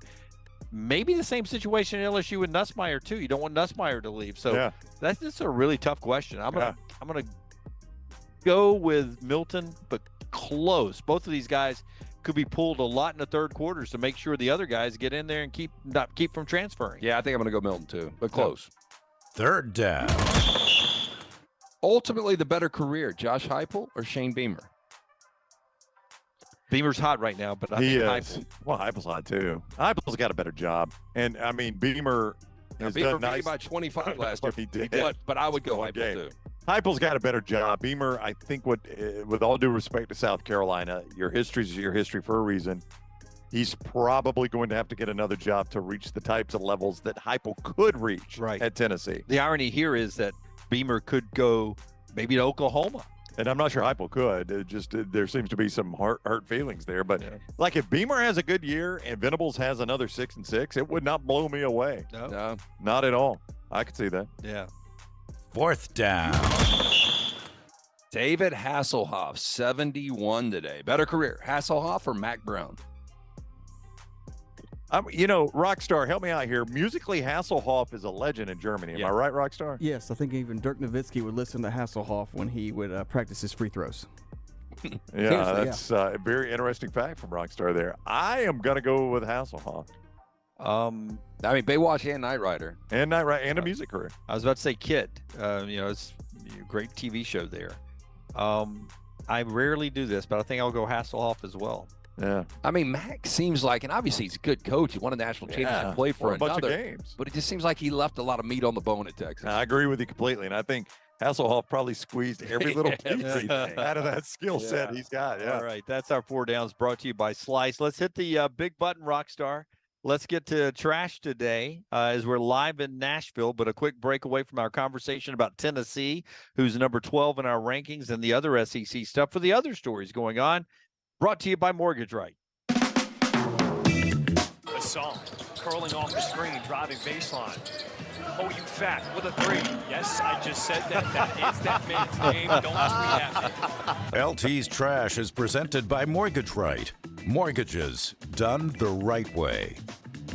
Our friends at Mortgage Right, they've been with us since day one here on the next round, and let the experts there help you get your financial house in order. Their team of experts can make sure you're prepared for anything this year may bring, including freeing up the cash for the things you need to get done. Take control today. Visit Mortgage Right at their location, Highway 280 in Birmingham, Parkway Drive in Leeds. You can apply mortgageright.com/TNR 205-815-9200, NMLS 2239, equal housing lender. Oh, nothing. My wrist was itching, and I just tapped it with this. After calling the bullpen. I mean, how long? Let's get pulled. How long do I have?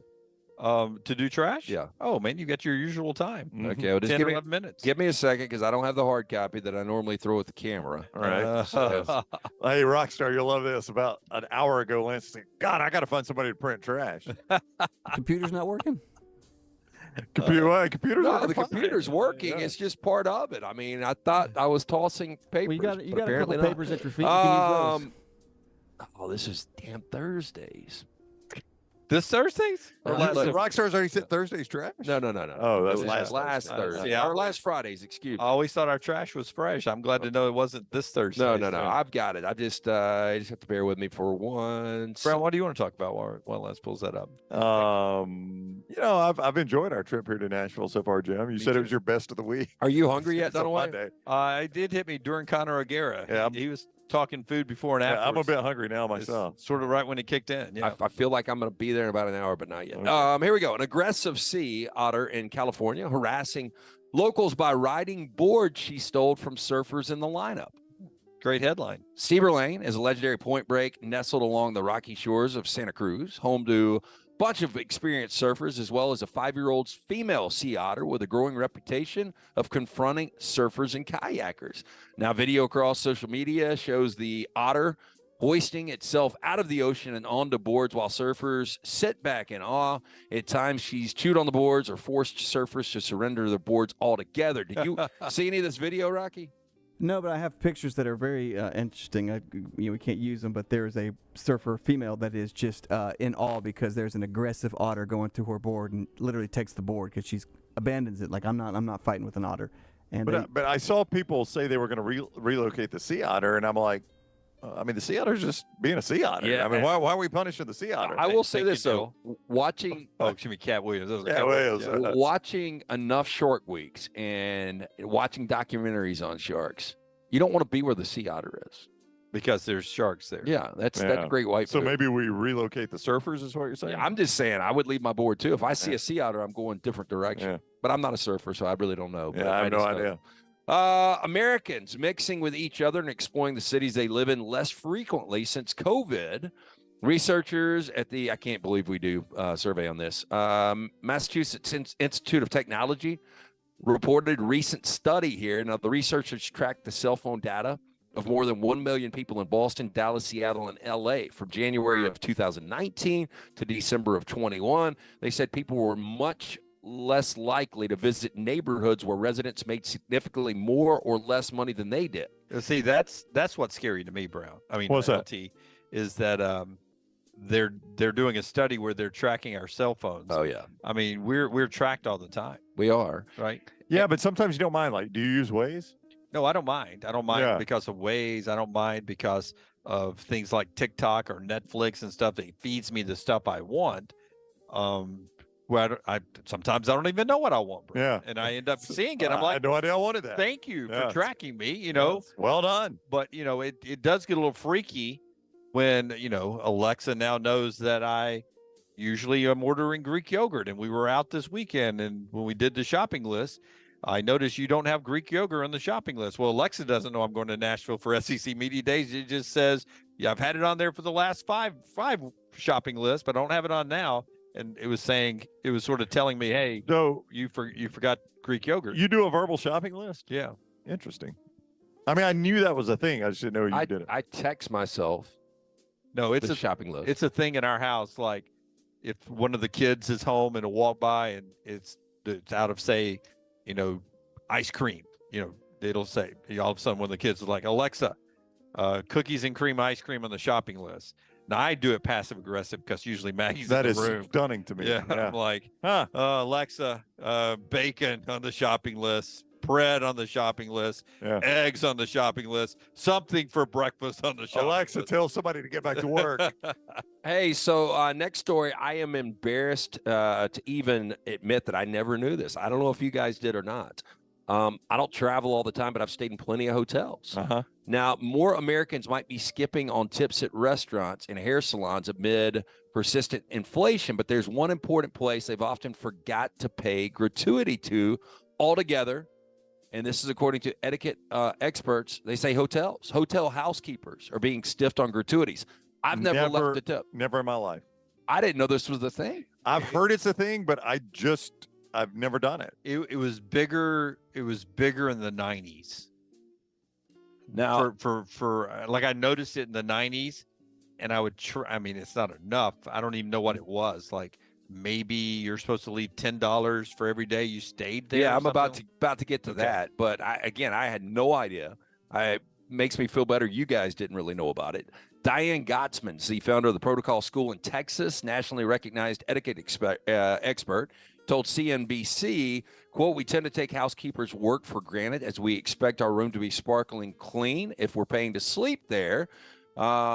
Since most housekeepers, it's done when the guest isn't around. They're out of sight and therefore out of mind," she went on to add. Now, the percentage of Americans who always tip housekeepers is steadily declining, down to 23% this year.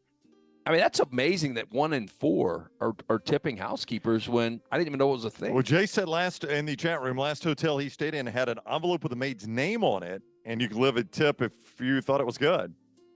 I don't really know how to differentiate between bad and good housekeeping. Yeah, and see, you and I are different. Like when I'm on the road, and like when I was in Cherokee, as soon as I get there, I put out the do not disturb sign. Me too. And I don't want any service. I thought you got towels and everything. No, I get towels. Like I call the front desk and ask them to bring more towels. Like I don't want my bed remade. I'm with any you. of that. I'm good. I thought you were every day. I am every day. Yeah. No, I'm not every day. No. I'm do not disturb. I'm gonna have to stay in a hotel a long time for me to want housekeeping to come in on the. That's right. Hey, this is crazy though. So 23% are tipping housekeepers. What do you think percentage of Americans that tip servers at sit-down restaurants?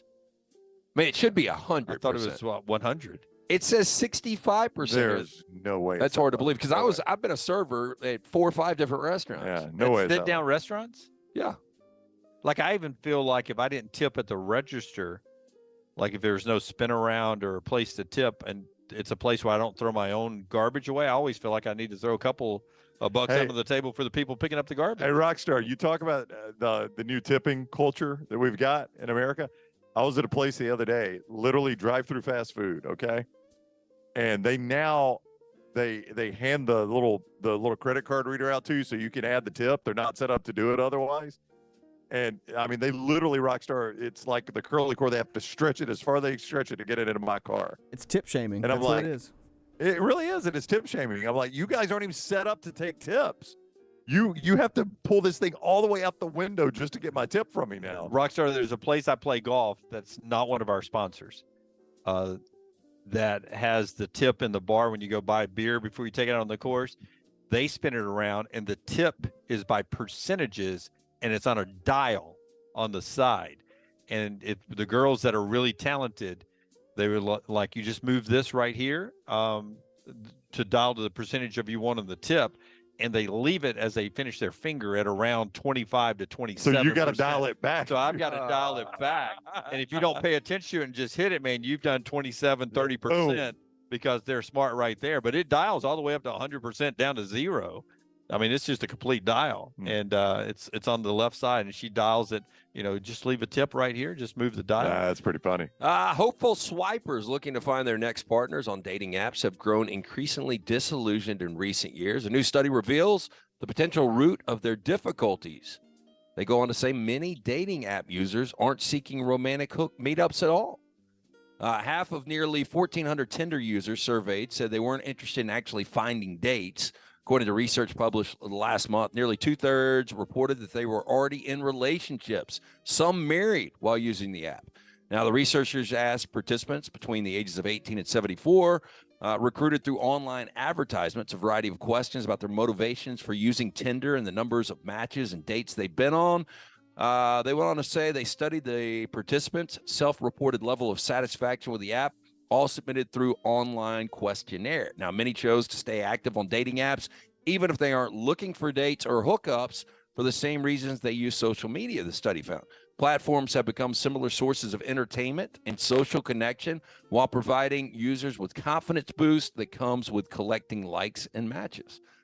That's weird, but I mean, guess that does help certain people's self-esteem if somebody's swiping right for you. Yeah. I don't really want the date. I just want to know I could get the date. Is that basically it? Yeah. That's it. I mean, as a guy who's happily married, I could see where you would be like, so that would have been out there for me. That would be too tempting, I think, for a lot of people. Yeah, but the problem there, if you're just doing it harmlessly, and somebody's like, "Hey, man, I see Dunaway's on Tinder." That's Oh right. yeah. In fact, your husband swiped right on me. Yeah, you would not see that. By the way. And finally, last week, a man allegedly rolled up to a PNC bank in Hollywood with a plan to nab some fast cash. Instead of walking out with a bundle of money, he was hoodwinked into sitting into the lobby like a common customer while law enforcement made their way to the scene. James Kelly, 77, walked into the branch with a polo shirt, gray shorts, white hat, carrying a white mesh bag on July 7th. Kelly allegedly handed a teller a note that said, "Give me the money." And in fear, the victim bank teller pretended not to see the note, handed the bank withdrawal slip to Kelly. Kelly then stated, "I'm not here for that. I'm here to rob you." In response, the teller pretended she was having computer issues, asked Kelly to take a seat, which he did, and sat there till the cops. I'll wait right here. Thank you. Mind games. Moron. Mind games. Is that it? That is it. All right. That's Trash Today, brought to you by our friends at Mortgage Right. Yeah, you're a veteran looking for a VA loan. Mortgage Right has been advocating for veterans since their company began. As a veteran-owned, operated company committed to your well-being, they can help you find the best terms available and guide you through every single step of the process. As a veteran-owned, operated company, they understand the difference between working with someone who gets it and someone who doesn't. They've made it their mission to simplify the VA loan process. Visit their locations, Highway 280 in Birmingham, Parkway Drive in Leeds. You can go to mortgageright.com/TNR for more information. All right. So a lot more to do. One more segment here from SEC Media Days. Scott and Taylor and Lunsford working hard behind the scenes. Stuff that you'll be getting later tonight on all of our platforms and into tomorrow includes Jordan Rogers, Jacob Hester, and a lot more. So Grant Furking from On3 Sports. Cool story, man. Oh, yeah. On3 Sports in Tennessee. He's with us. An interesting interview there and a lot more on our social media platform, including some stuff we'll send out a little bit later on. But we are celebrating 50 years of our friends at Wayne's right now, and they want to give you an opportunity to save $50 on all their platforms. This is for new or existing customers when you use our promo code TNR. TNR saves you $50 on each of these platforms. You can stack them, save $100, $150, $200 with the promo code TNR at checkout. Call Waynes.com, 866-WAYNES1. Waynes celebrates 50 years of the best pest control, termite protection, lawn care, and mosquito services. Promo code is TNR to save when you go to callwaynes.com or 866-WAYNES1. Back in a moment. Follow Rockstar on Twitter at RockstarBHM. Don't miss your chance to win at Birmingham Racecourse Casino. Open 24/7, so come on in for non-stop gaming action. You'll find the latest, hottest, most exciting games around, and you'll love the fun bonuses and big jackpots. Plus, you can watch and wager on horse and greyhound races from all over the world. Your best bet for big wins is just minutes away at Birmingham Racecourse Casino, where you can be a winner too. Birmingham Racecourse Casino off I-459, exit 31 Derby Parkway. Must be 21 or older. We're live in Nashville this week bringing you SEC Media Days thanks to our friends at MyBookie. Be sure to tune in on our social accounts so you don't miss a thing. Also brought to you by Moore's Marinades and Wing Sauces, Precision Sports Medicine, Michelson Laser Vision, and Woodbridge Wines. Hey, Lance Taylor from the next round to tell you about my friends at Michelson Laser Vision, located conveniently UAB Highlands. Almost 20 years ago, I went in for the procedure. Only took 12 minutes for both eyes. When I went in, I had 20/200 vision. I was legally blind. Now I have 20/15 vision, still 19 years later. Make the call today. Schedule a hassle-free consultation. 969-8100. Dr. Mark Michelson, Dr. Jen Michelson, Michelson Laser Vision. Make sure you tell them the next round sent you. 969-8100 or MichelsonLaserVision.com. If you're looking for a fun golf atmosphere that is laid back with a peaceful environment, the Meadows Golf Course in Harpersville, right off of Highway 280, is perfect for you. Just a short drive from Birmingham, this 18-hole, 200-acre track with rolling fairways and ample greens is the definition of peacefulness of the country just miles from the city. Enjoy a great lunch before your round and a cocktail on the wraparound porch after 18. Come see us today. The Meadows Golf Course in Harpersville, right off of Highway 280. Hi, this is Wes McClooney, owner of the New Balance Birmingham store. Conquer whatever summertime activities you want to take part in, all while wearing the perfect shoes. Our fit specialists take precise measurements of your feet and analyze how you walk and run so that your shoes fit perfectly. And we haven't forgotten about the kids either. We'll get them equipped for summer camp or whatever adventures they take on. Stop by the New Balance Birmingham store today, located on Highway 280 next to Chick-fil-A. New Balance Birmingham. Experience the difference a custom fit makes today. The next round is live in Nashville, bringing you SEC Media Days thanks to our friends at MyBookie. Follow along on all of our social media accounts and subscribe on YouTube so you don't miss a thing. Our Media Days coverage is brought to you by Wayne's Pest Control, Champies, Tommy James Law, and Johnston RV. Did you tweak your shoulder putting up Christmas decorations? Injure your elbow shooting hoops in the backyard? Or hurt your knees getting up from the couch at halftime? Let 2023 be the year precision sports medicine and orthopedics gets your life back on track. Orthopedic care is better together. Find your provider today. Call 205-512-3885. That's 205-512-3885. Or visit precisionsportsortho.com/2023.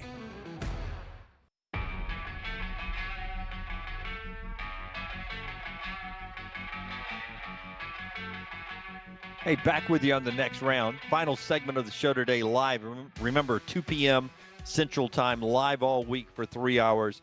Other stuff that we are doing up here, including interviews like Jordan Rogers and Jacob Hester, which I'm told are up on the platform right now, according to Forrester.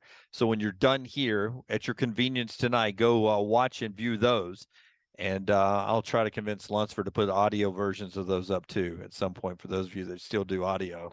A little bit later on, the non-TV versions, the non-video versions.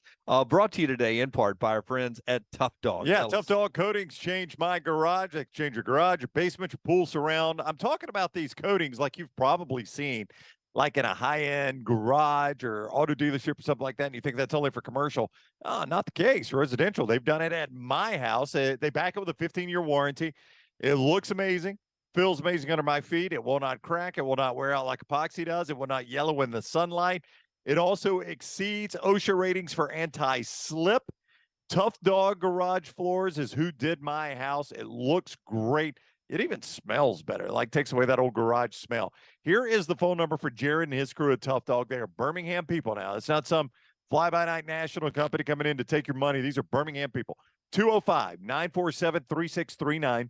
That is 205-947-3639. Online, toughdoggaragebefloors.com. TUFF, toughdoggaragebefloors.com. Tough Dog Coatings.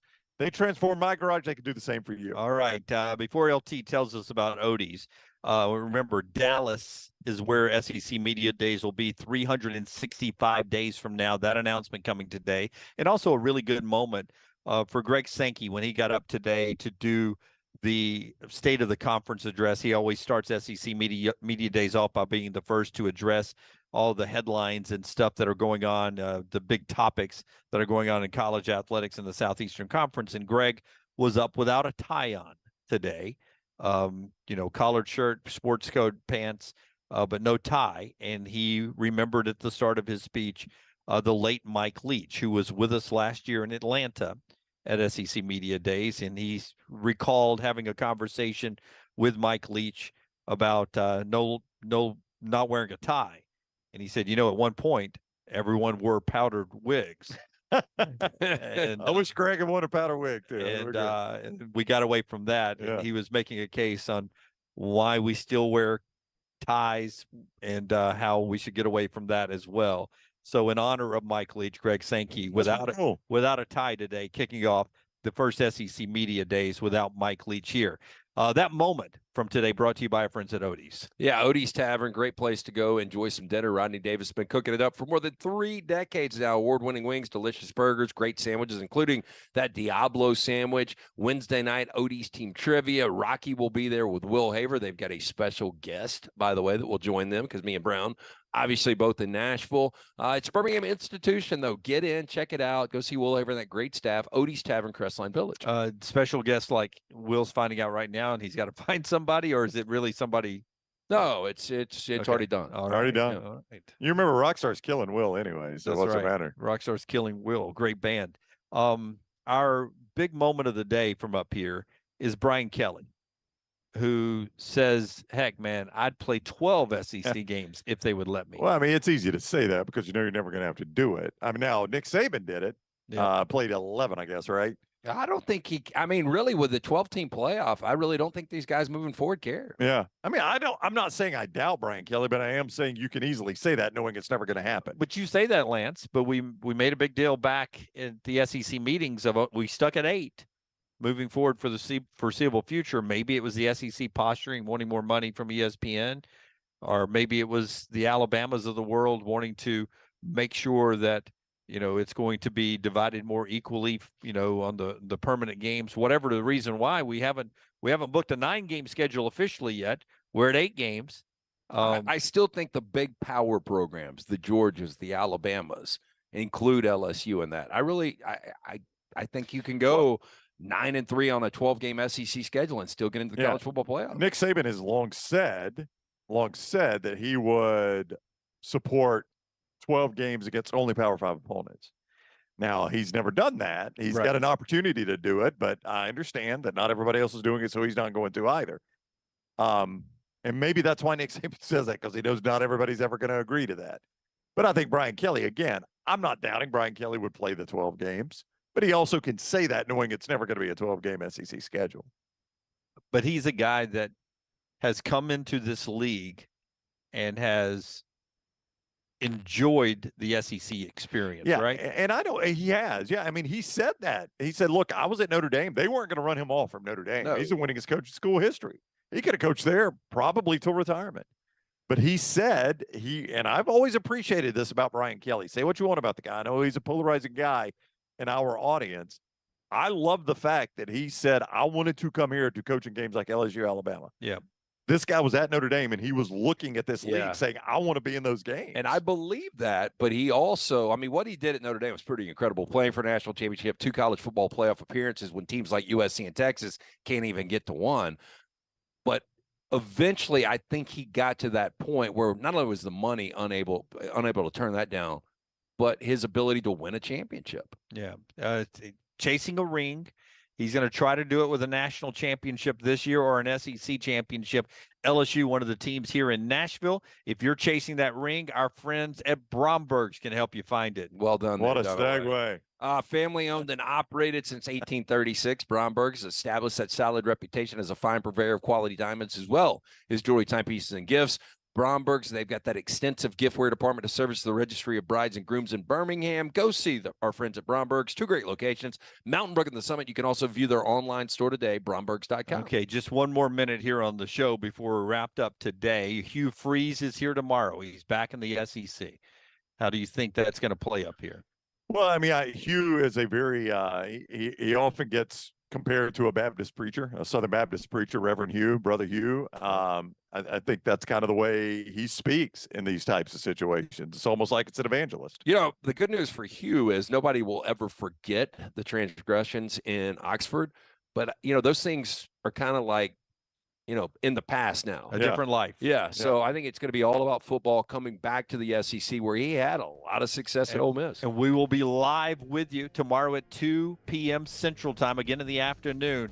Stay on our social media platforms. Taylor and Forrester and Lunsford are kicking it out left and right the rest of the evening. Until next time, God bless you and God bless America.